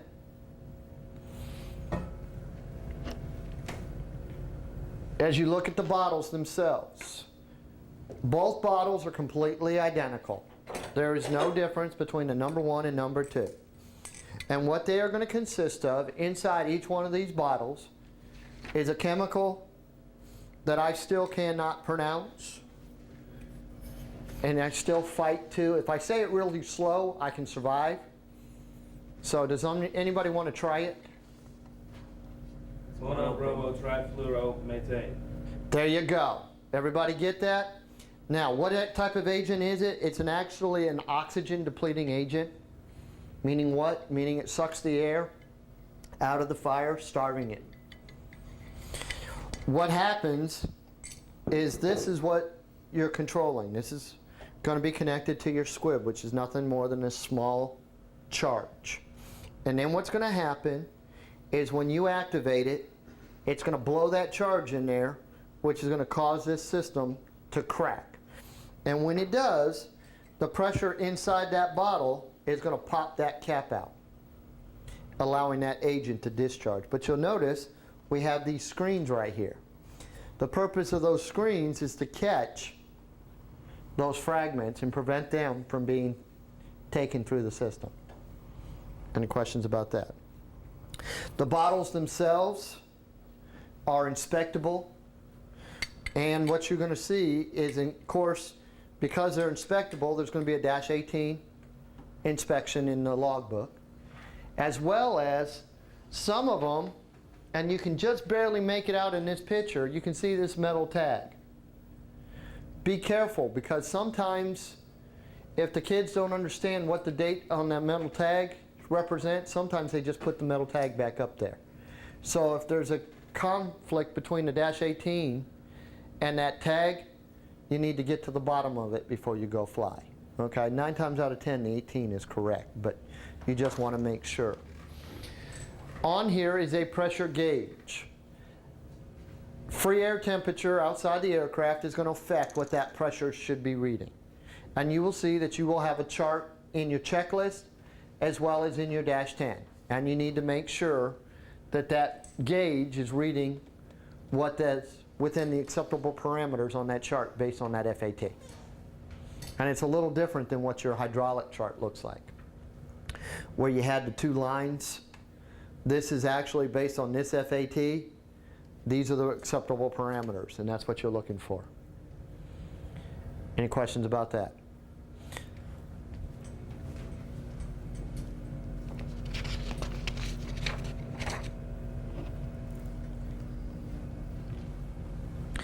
Any questions about anything we covered so far?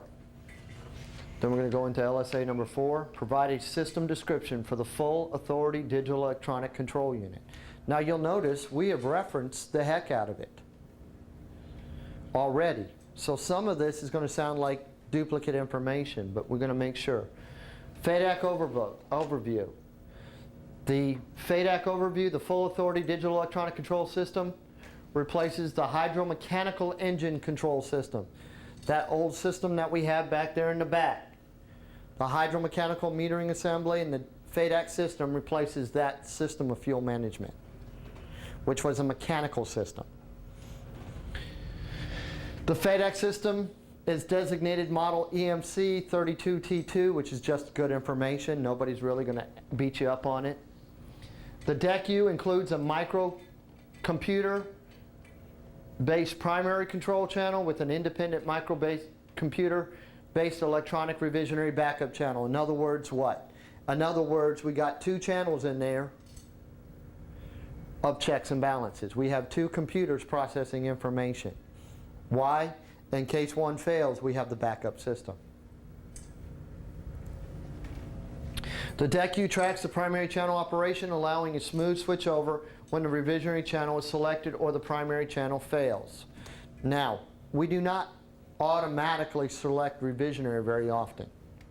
We primarily use it for troubleshooting processes only. But there is two different start processes depending on whether primary operation or revisionary. Keeping in mind though, in primary, the computer itself controls the whole start sequence. In revisionary, you control it. So it'll be a little bit different. The FADEC system utilizes many of the existing engine aircraft sensors and controls, i.e. PTIT, P3, start fuel solenoid, bleed band actuator, and engine condition levers, ECLs. The components of the FADEC system are going to consist of the following, okay? And you can see as we go along. It has the digital electronic control unit, the DECU, which is down here, which is nothing more than, again, a fancy-dancy term for a computer. It has the hydromechanical metering assembly, which is right here. And you can see what I'm doing. I'm just reading them right off the list as we go down them. Okay? Keeping in mind the HMA consists of the fuel pumping unit as well as the hydromechanical metering unit. Master caution / advisory panel. This was a change between 712s and 714s. We will talk about that. The engine condition levers themselves. Although the engine condition levers themselves are the same, the only thing that changed is where the signal goes to. That's the only thing that changed, but it's still part of that process. The increase-decrease switch located on the thrust control, keeping in mind that this is a change too. Why? Because we got two switches. The smaller switch controls the number 1 engine. The bigger, thicker switch now controls the number 2. Where in 712s they were different. And we'll talk a little bit about that. The CPT, in conjunction with power changes, thrust control changes, and the FADEC control panel. The FADEC control panel being up in the cockpit. There's your FADEC control panel. That's what the system consists of. And eventually we'll talk about the speed sensors that are actually inside the generator and the test switch or power assurance test switch as we go along. And of course the torque indicating system is all part of it still. The advantages. Gentlemen, I'm not going to read you each and every one of these. You notice we went down and we labeled them all. These are the advantages of the new FADEC system. And you'll see there is a lot of new advantages. Basically, now we have a computer interaction with those engines, and therefore it brings a lot of benefits to the table.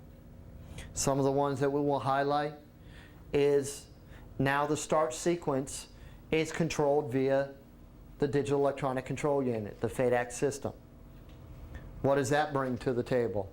If any of the limitations are exceeded during the start sequence, it will automatically shut down the start sequence and stop it for you.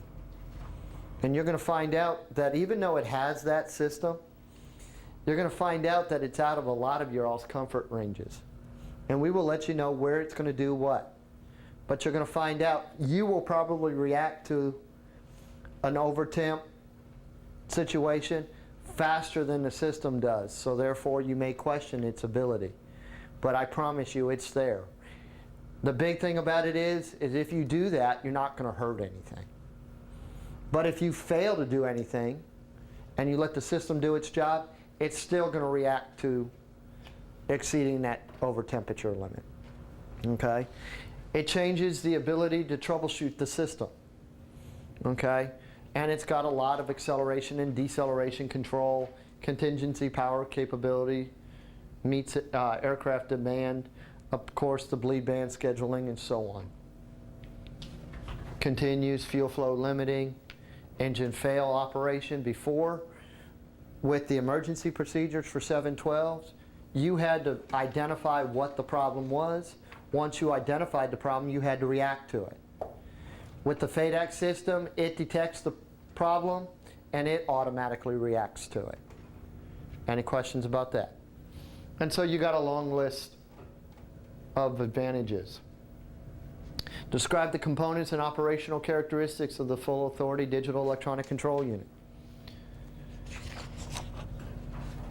It's going to start off with the HMA, the hydromechanical metering assembly, keeping in mind, as we've been saying since the beginning, it consists of the FPU fuel pumping unit and the HMU hydromechanical metering unit.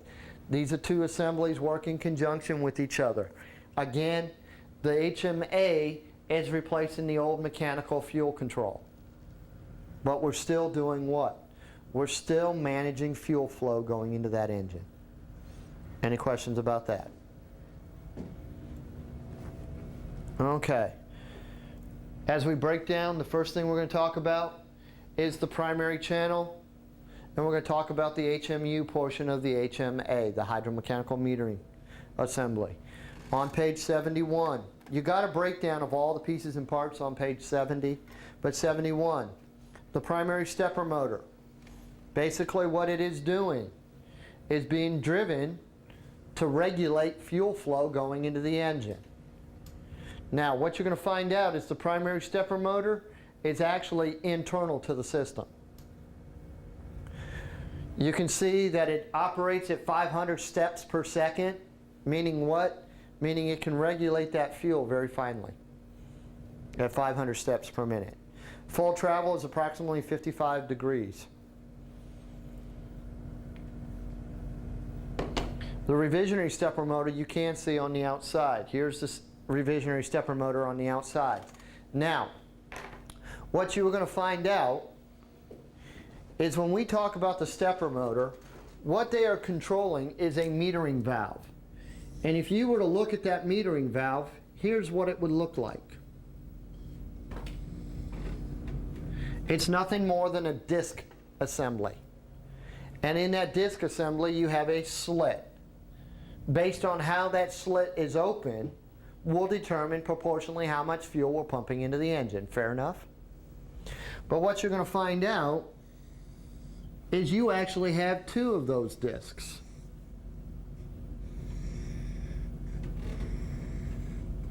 One is controlled by the primary stepper motor, and one is controlled by the revisionary stepper motor.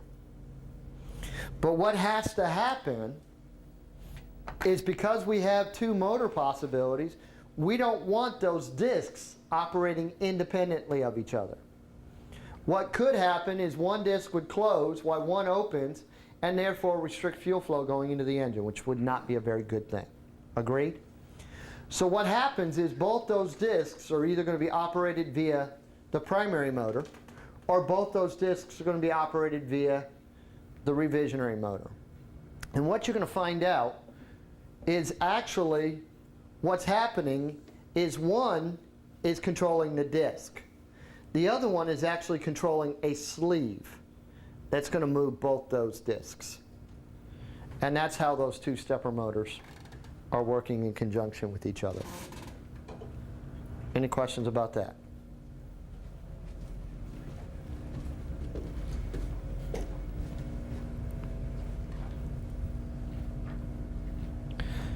Now, we have an alternator. Based on your N1 speed, basically that alternator, that built-in alternator, is going to provide all the electrical requirements for the entire FADEC system per side. Each one of the engines has one. What does that mean? We could have a complete electrical failure of the aircraft, both AC and DC, and that engine is going to fly just fine. That engine's going to do its job just fine. Okay? It is a 30-volt DC alternator. But what you're also going to find out is it is the backup N1 speed sensor. Why is it the backup N1 speed sensor? Because what's going to be turning that alternator is a drive mechanism that's going to be connected to what system? N1, the accessory gearbox. Well, if the alternator is turning in proportional to the N1 speed, then it only makes sense that the system itself, what system? This is what's providing the backup signal for the N1 speed to the DECU. Does the DECU need to know, the digital electronic control unit, need to know what your N1 speed is? Yes.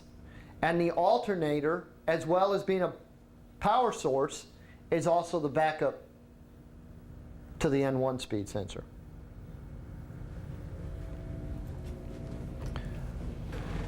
Now, right next door to it is going to be your N1 speed sensor. And again, it's going to work just like the other speed sensor we already talked about, right? Using magnetic pulses or pulsating magnetic fields, however you want to word it, is going to be determined and be indicated as a speed. And it's splined directly in to the HMA through the HMU. Again, being driven via the N1 speed, so therefore that's where it gets its N1 speed sensing.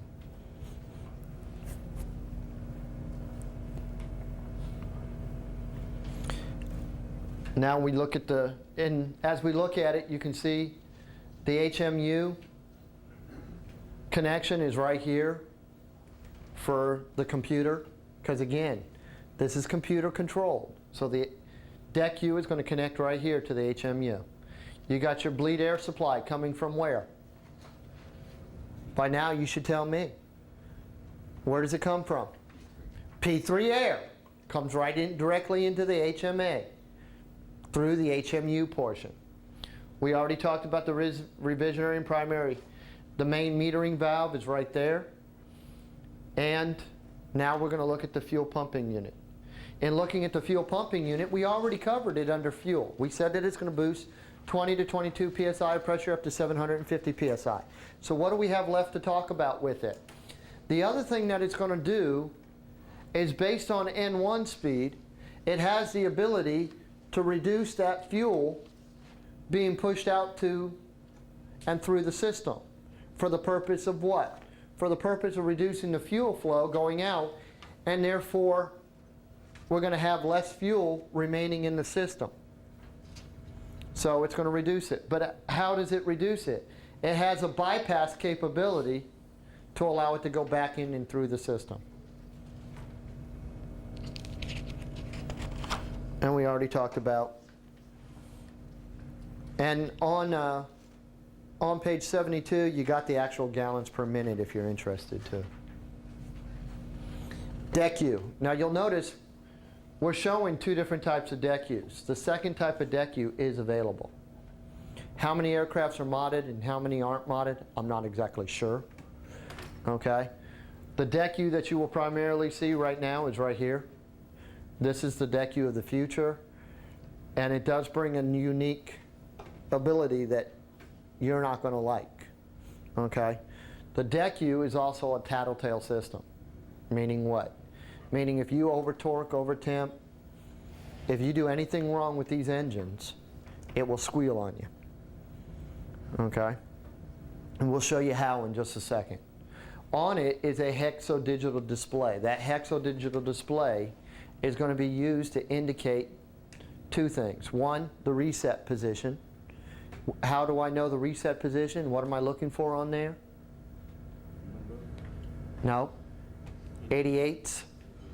What does 88s do? That's the reset position. What else does it allow me to do? 88 lights up all the LEDs. So therefore, I'm also verifying that all the LEDs work. So if I don't get an 88, although it may not have a soft fault problem, and we'll talk about that here in just a second, it could just be an LED problem. So that's why we need to check it out. Okay. And it's mounted on the ceiling. It would be right above the cargo hook, just to the aft of it. That's where you would find it. As you look at the digital display, you got F. F implies a fluid controller problem associated with the HMU. Maybe not regulating the fuel properly, so on and so on. Anything related to fluids. A is an airframe sensor. D, 1, or B is a DECU fault, a problem with the DECU. E is an engine sensor. C is communications between deck U to deck U. The big thing about these fault codes are the fault codes are going to be broken down into soft faults, hard faults. Soft faults are faults that cause no limitations, no problems that you have to compensate for. As a matter of fact, a soft fault will only be indicated one of two times. Either during startup, when we look at it, or on shutdown, when we look at it. Those are the only two times a soft fault will be indicated. Throughout the flight, if a soft fault occurs, it's not going to pop up a code on there. Any questions about that? We're going to go to the next slide, which is going to give you those definitions. Okay, soft fault. A failure that does not impact the normal control of the engine. Soft faults are not indicated in the cockpit and pilot action is not required. Where on the case of a hard fault, the complete opposite occurs. We're going to get some type of master caution light up in the front, and it will reduce or restrict performance capabilities of the aircraft. Okay? Hard faults are detected through software fault limited monitoring, or if the primary channel fails. You will get a FADEC 1 or 2, or you can get a FADEC 1 and 2 light, a revisionary 1 or 2, or you can get a 1 and 2, or you can get an engine fail light. As you look at the deck U connections, you got an electrical connection listed as PL1, PL2. Basically, inputs and outputs, that's all those are. We're not going to make them any harder than that. PL2, though, is for what's referred to as the sports computer system. Basically, it allows us to download information off the deck U, but here's the problem. You'll notice, even if you encounter a soft fault, we have to write it down on the Dash 13 still. And everybody questions, well, if we got the sports computer system, why do I have to do that? The sports computer system is going to download all the pertinent information, so why do I have to write it up? And the answer is because we don't always hook up that sports computer. So therefore, it may be several flights before we actually hook it up. And that's why we still have a Dash 13 entry that's required, even though the computer system can be hooked up and detect it. Now, the big thing about the difference between the other computer system and this computer system is this system doesn't date timestamp it. In other words, it can tell us that we have encountered an over-torque situation, over-temp situation, but what it cannot do is tell me when that occurred. Guess what the new computer does? It timestamps it. So now we can go back and say, we see here on this computer system that you over-temped the aircraft. Why didn't you write it down? Why didn't you do a Dash 13 entry? Okay? Because it time dated, all we did is went back through the old records and we found out who flew at that date, that time. So now it's even more of a tattletale system. P1. What did we say P was? Pressure. P1. What do you think that that's sensing? That's going to be sensing pressure altitude. For what purpose? Fuel mixture has to be leaned or rich based on pressure altitude too. So that's why it has to sense pressure altitude. And that's where it's picking it up, from right inside the cabin, right through the deck U itself. And then of course, we said P3 is connected to it for air pressure off the engine itself. Now, inside the aircraft, we have a condensation indicating system, which consists of a tube, it's a plastic tube, and as moisture accumulates inside the lines. Basically, what had happened, gentlemen, is because they ran so many lines, there was a concern that condensation would form in the line, and they wanted a method for one, detecting that condensation, and two, for discharging it, getting rid of it. What they have found, two things. One, the plastic tube was a bad idea. environmental conditions are very harsh, and therefore it beats this tube up, and what's happening is they're cracking and tearing up. And what you're noticing is they're taking these out, and all they're doing is capping it off. They're finding that they have very little use or very little need. If we have them available, they'll replace them. If they don't, they'll just cap them. Any questions about that? The only other thing is that if the engine is cranked, you don't want to try to force it, because what will happen is that there's enough pressure on this. One, you're probably not going to be able to do it. But if they force it, there's enough pressure that could bleed off that it would hurt somebody.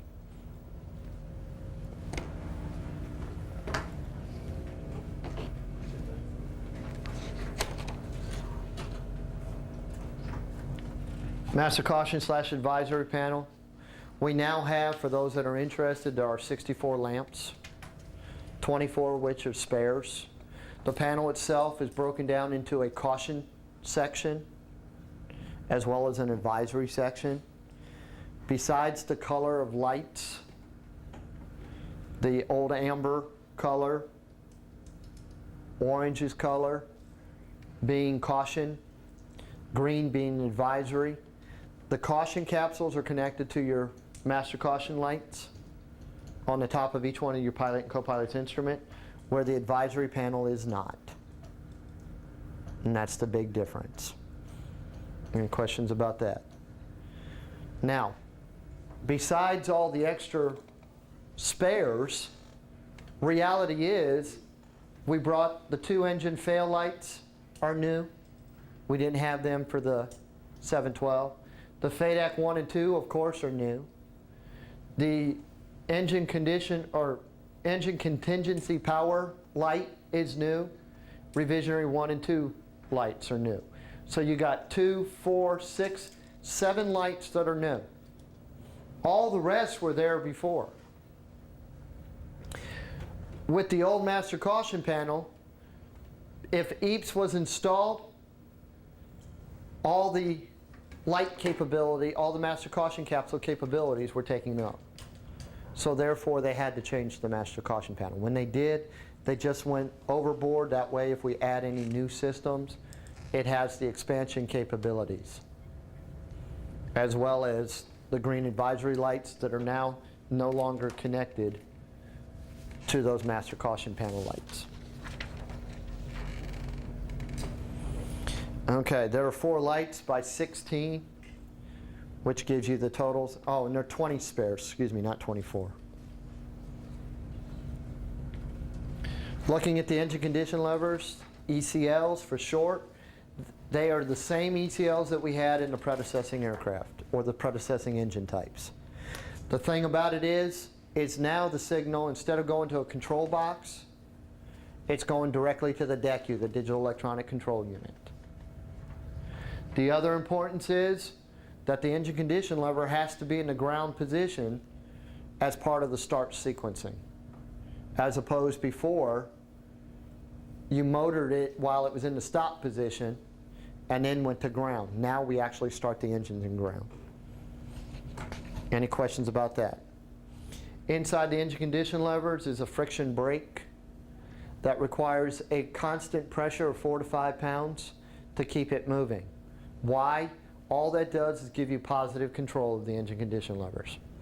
What you're going to find out if you play with this, these engine condition levers, these are from the predecessing aircraft.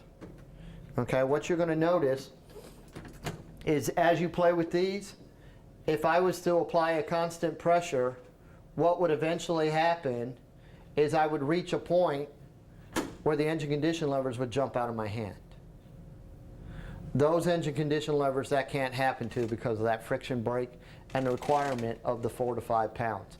Basically, it just allows you constant control of the engine condition levers. Everything else is the same. All the requirements for movement are the same.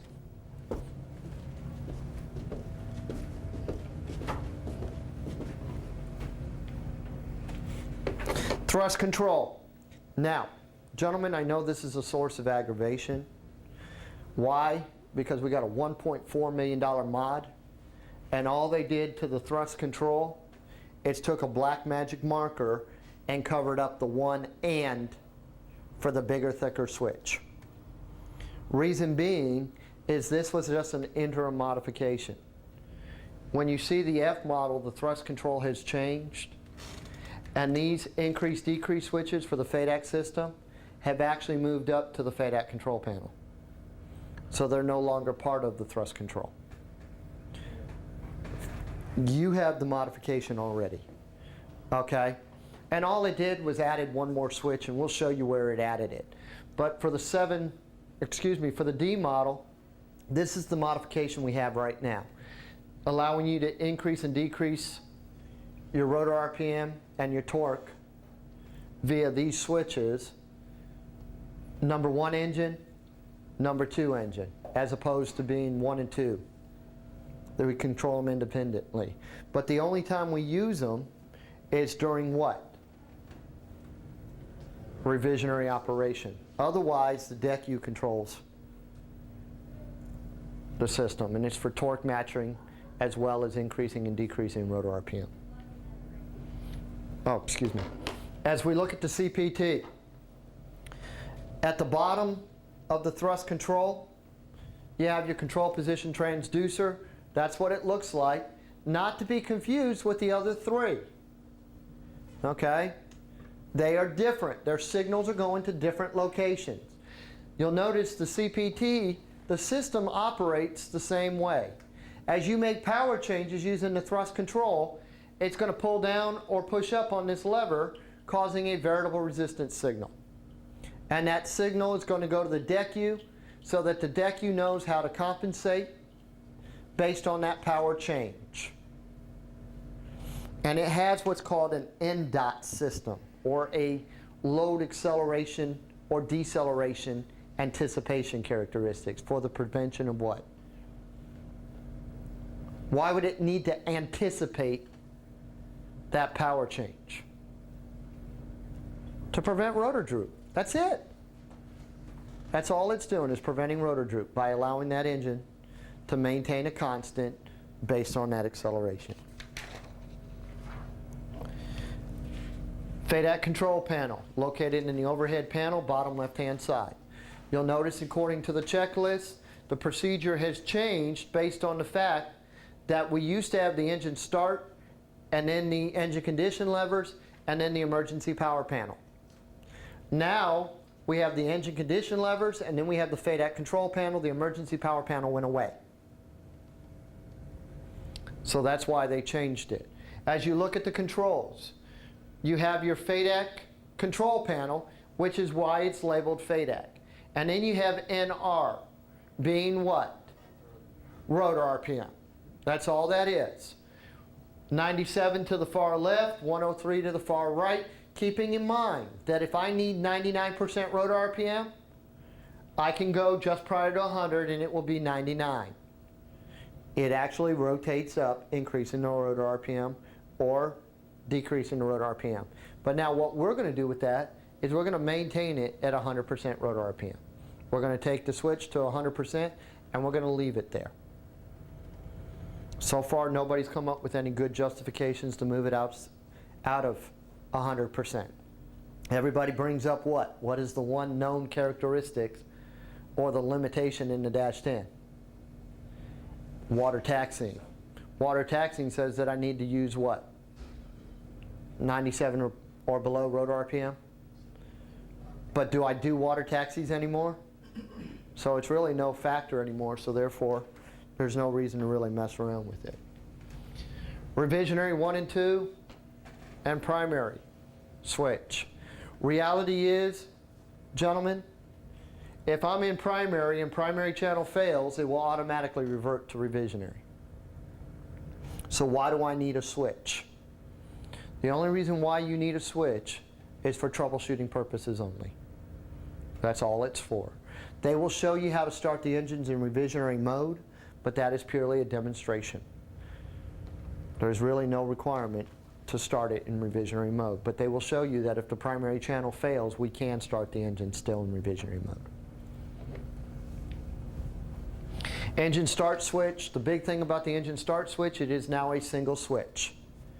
It is sprung loaded to the neutral position.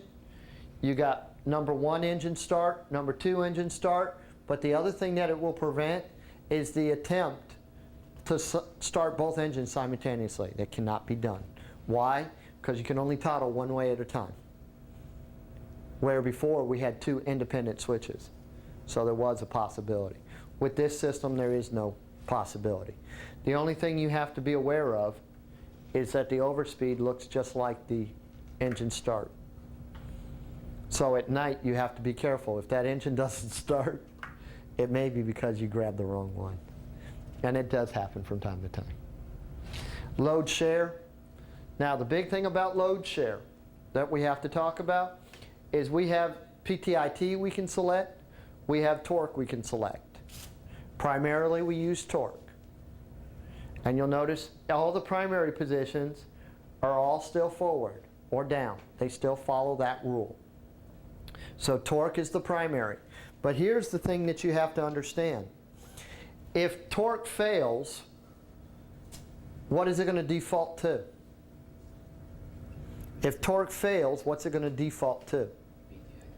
PTIT. That's what it makes sense, right? That's what it would be kind of implied to me, right? Because torque, PTIT, if primary fails, it goes to revisioner. It makes sense, right? Wrong. It will actually default to N1. It will default to N1, which means if I was using PTIT and PTIT failed, that it will default to N1 too, which is why you may have a requirement to switch that switch.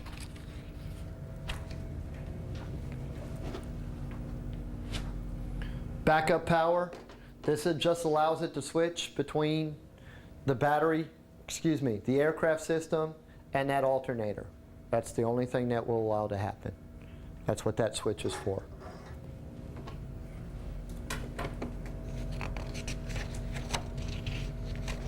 Okay. And was there anything else I need to cover on that one? Nope. And it switches where it's actually drawing power from. And then the overspeed switch, which we said was a maintenance function only. And you can see what happens. It switches, when it switches, it performs an engine N2 overspeed system test. Operating ranges from 78 to 80%, plus or minus 1. That's maintenance test pilot only. Any questions about that? Power assurance test works in conjunction with doing the bit test. And basically what happens is you're going to retard the engine condition lever back how far? 5 degrees, which tells the system that when you go to the test. And then basically, we said the other difference in the computers was they're going to see a number. When they go to the test, they're going to look at the DECU, and they're going to see a number. And then they have to do some mathematical computations between that number and a baseline system. The new computer will automatically tell you within, as long as you're within acceptable parameters. That's part of the new computer system. Okay? 2 positions, 1 and 2, using either PTIT, torque, T1, P1, and computing the temperature margin if the engine fails. If the calculated PTIT in the logbook is less than sensed by the PTIT, then it failed. Okay, and that's what they're doing. They're comparing those two. The result of the test will be displayed on the bit window of the DECU. Now, here we go. Power turbine speed. We talk about the fact that the system can detect N2 speed. And here's how it detects it. We got an N2A sensor, an N2B sensor, and it's using that sensor again, that speed sensor, using the magnetic pulses. Have we kind of beat that one up to a dead pulp? The only thing that's confusing is that that N2 sensor is actually connected to, or appears to be connected to, the accessory gearbox, which we all know is N1 driven. But it actually has a special gear mechanism that's going to be associated with that gearing and control it. Any questions about that? And they are two identical systems.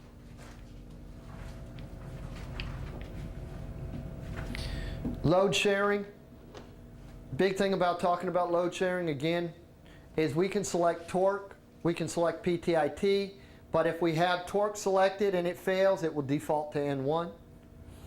If we have PTIT being used for load share, then it will, if the PTIT system fails, then it will default to N1. And then I'll actually have to go through the act of changing it. Any questions about that? Engine start sequence. The big thing we're going to talk about on here is, again, for the start sequencing, the engine condition lever has to be in the ground position. And then we're going to go to the start through 10%. If you hold it to 9.8% N1, she will soft fault on you and she will not start. You have to hold it to greater than 10%. If it does not detect 10%, it will not start this engine.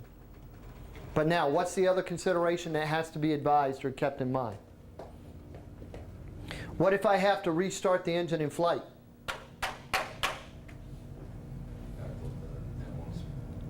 The N1 speed is going to become a factor. Why? Because the only thing the system is looking for is an engine condition levers being in the ground position and an N1 speed greater than 10%.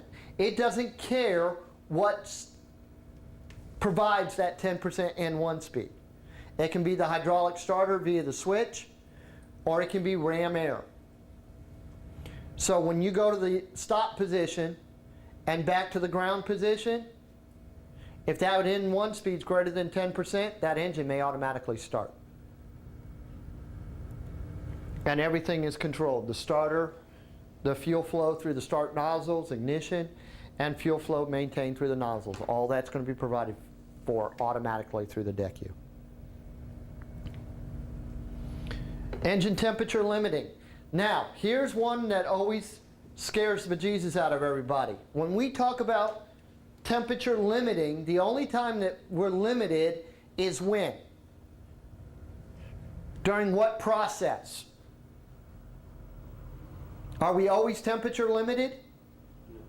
Not by the DECU. So when are we going to be temperature limited? During what process? During the start process only.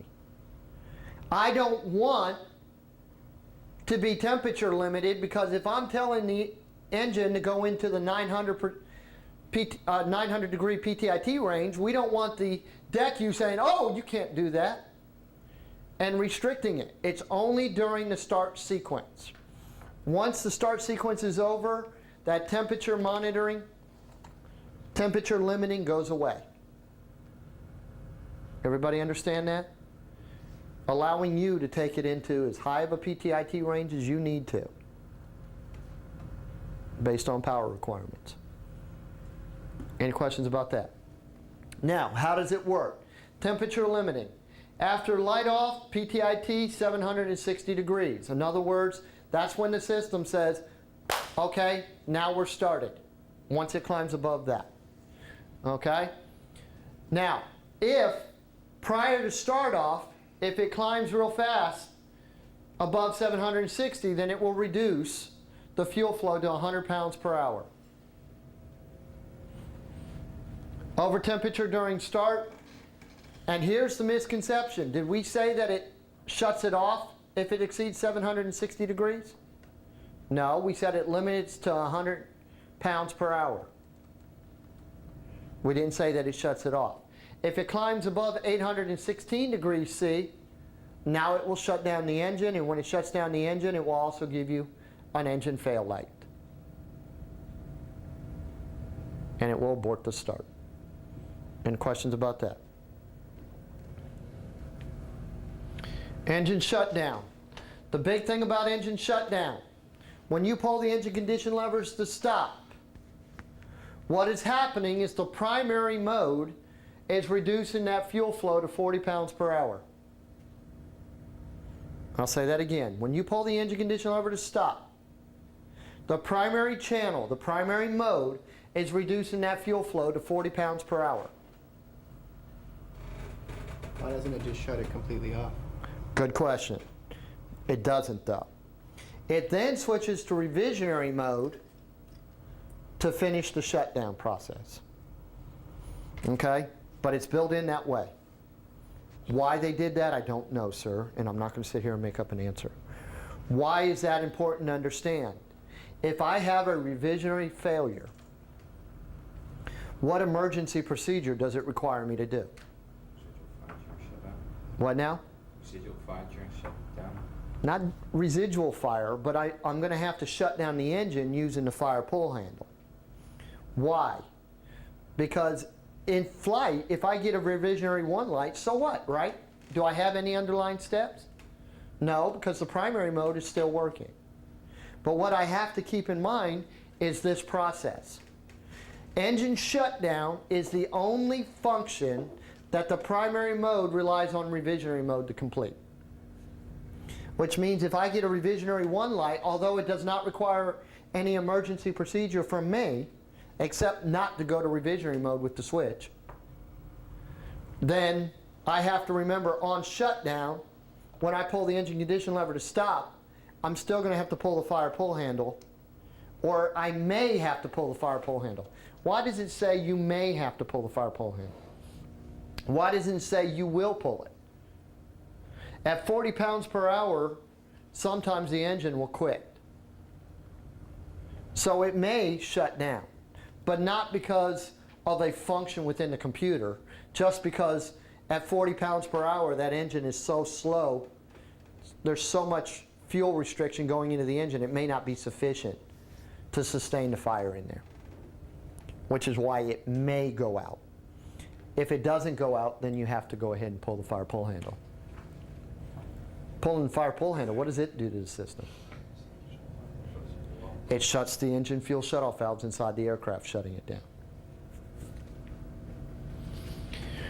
Rate of change. Acceleration, deceleration through the CPT, we already talked about that.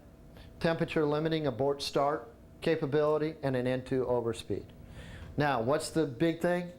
In the primary mode, we lose NDOT, which is that load anticipation, which means if we get a primary mode failure, we're going to lose the CPT, so therefore you may have to compensate for rotor droop.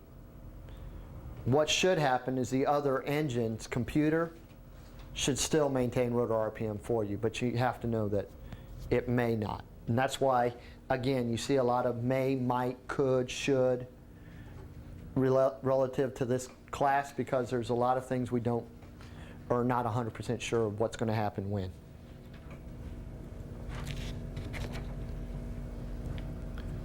Describing the malfunctions and emergency procedures. Emergency engine shutdown, defined as the following. Now you'll notice, gentlemen, we did not change our emergency procedure yet. But as you know, fire pull handle, that's all it says now. Agent discharge switch, that's all it says now. But the functionality is still going to be the same. Okay?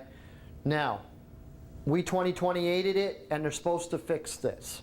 When it's going to fix, I don't know. Any questions about that? Abort start, defined as the following. Engine condition levers to stop, engine start switch motor. The concern with 714s is how do I motor a 714 engine without it going through the start sequence? There's only one way to motor it. You leave the ECL in the stop position and you just toggle the motor switch, and then it will just motor that engine. Remember, the start sequence requires two things: engine condition lever in the ground position and 10% N1. If the engine condition lever is in the stop position, it only has one of them, so therefore it will not start the engine, resulting in just motoring. Dual engine failure. What's the emergency procedure? By now we all should be familiar with this one. There's only one thing I can do. Auto rotate, external cargo jettison. Why? Do I just jettison it this time with no engines? That load, regardless of size, is going to pull us out of the air. And it's going to accelerate how fast it pulls us out. And altitude switch disengage. Why? Because keep in mind, those computers don't know whether those engines are running or not. If you have altitude engaged, altitude hold engaged, it's going to change the pitch angle of attack on those rotor blades, and it could result in rotor stall or slowing down to the point where it's going to do more bad than good. Okay, that's why we want to get it off quick, because now you're talking about flight control interaction, not engine interaction. Engine 1 or 2 fail lights. These are why it's going to turn on. Power turbine shaft failure, N2 is greater than rotor RPM by more than 3%. How's that detected? It still uses a sensor inside the generator saying that this is what my rotor RPM is. And then it has an N2 sensor on the engine. If there is a 3% difference between those two, then it will fail. They will sense it as a turbine failure, and it will shut down the engine, which is why we will get the fail light. N1 underspeed, engine flame out. We all know how that's detected. Over temperature, abort start. We already talked about that. Primary system failure freeze. Primary revisionary mode has hard fault detected by an illumination of lights up in the cockpit. If we get them both, we can get the engine fail. And during normal engines, as a N1 drops below 48%, we'll initially get the light. Once it drops down below that for longer than 12 seconds, then the light will come back on and stay on. The light will come on once it drops down below 48% and then go back out. Once it drops down and stays there below for longer than 12 seconds, then the engine fail light will come back on saying that the engine's out. Any questions about that? Single engine failure. There's how it's going to be indicated. Keeping in mind the emergency procedure now is thrust control, adjust as required. One of those engines is out, so now we're adjusting and maintaining everything with the one engine. External cargo jettison if required. Altitude switch disengage. Land as soon as practical. Emergency engine shutdown. When conditions permit, we'll shut down that other engine, which means we should be on the ground. If continued flight is not possible, then it becomes a land as soon as possible scenario. Any questions about that? Engine restart during flight. Any questions about it? It has no underlying steps. Basically, we're going to crank up the APU. Why are we going to crank up the APU? To provide that 3350 psi for engine start. It guarantees engine start. Note the key word, gentlemen. It guarantees it. May it start off the utility hydraulic pump? It might, if conditions are right. But we don't want it to might start. We want it to guarantee start, and that's why we crank the APU up. Engine oil low or engine chip, the emergency procedure is the same. If engine power is required for flight, land as soon as possible. Engine power is not required for flight, it'll be an emergency engine shutdown, keeping in mind that it used to not be underlined. Now that it says emergency, they determine that everything that says emergency will now be underlined, so it is an underlined step now. And then the follow-on step is not underlined, that's missing, and it says refer to single engine. Any questions about that? Engine shutdown, engine condition lever failure. Basically all we're doing is by pulling the fire pull handles, we're starving the engine of fuel. Torque measuring system malfunction. Keeping in mind, we said that if a torque measuring system failure occurs, that the system itself is automatically going to default to what? N1. So what's this process? This process is nothing more than a troubleshooting, trying to reestablish it, possibility, that's all it is. And if not, determining how we're going to do load share from then on out. Could we let it stay N1? Sure we could. Not going to hurt anything. But if we determine that the torque measuring system has definitely failed, then we will switch it over to PTIT. Fires. Do we need to talk about any of these fires? Pretty much we already got that by now. You should be well into your emergency procedures. Engine hot start, abort start's the only underlying residual. Abort start, fire pull handle. Abort start, what's the problem with abort start? What is the consideration about abort start? When we see abort start, what comes to my mind? You're starting. Not starting an engine, okay? But you'll notice that it falls in some pretty freaky places, including APU fire. Well, what does that have to do with the main engine? Abort start, by definition, is a concern of what? What? In what? In PTIT. That's what it is. It's a concern in PTIT. Abort start by procedure is meant to do nothing more than control your PTIT. That's all it's for. So if your PTIT is high and it's climbing, then you're going to motor the engine. That's what the procedure is, till it decreases. We'll talk more about that under 712. Engine or fuselage fire.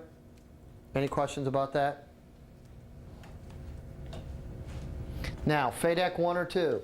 Basically, what you're going to notice is the only thing we have to do is adjust the bad engine to the good engine. That's the only thing that underlying step is doing. Why don't I have to worry about rotor RPM? Why am I not concerned about rotor RPM? Being handled by the other. It's being handled, in this case, by the number 2 system.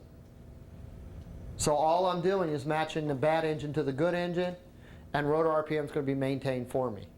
And anytime I have to make any power changes, I have to ensure that I control that bad engine now. Why? Because the computer's not. But also keep in mind that with a FADEC 1 light or a FADEC 2 light, you lose DECU to DECU communications too. That goes away. Now if I get both lights, now both primary channels are taken out of the equation, and now not only do I have to maintain my torque and my engine matching, now I have to also maintain rotor RPM. So now you have to increase both or decrease both engines accordingly to maintain torque, matched, and rotor RPM. That's the only thing that's happening there.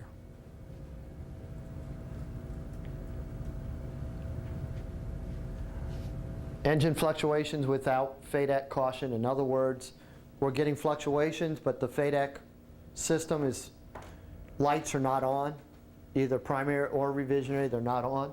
So therefore, we're going to do this procedure. All this procedure is, gentlemen, is nothing more than a troubleshooting process. That's all it is. So we're just trying to figure out what's causing the fluctuation. Could it be the computer system? Sure it could. Okay, that's what we're trying to find out. Is it the computer that's causing it, or is it another problem? Could be the indicating system. If it's not the DECU, either primary or revisionary channel, then it may be your torque indicating system. Revisionary, the only thing it's going to tell you is don't select revisionary. But the only problem that we're going to have to keep in mind is now I have to do what? Or I may have to do what? Now you have a Rev 1, so you're going to have to watch the shutdown of the engine. Okay, how am I going to watch the shutdown, and if it doesn't shut down, what am I going to do? Pull the fire. Pull the fire pull handles. Why? Because with revision not working, primary mode's only good to take it down to 40 pounds per hour. Where it may fail, it may not fail. Now, the big thing about this is, unlike any other aircraft that has a FADEC system, ours goes into what's called a failed fix situation. Meaning what? Meaning it's going to remember the last power setting that was applied, and it's going to maintain it.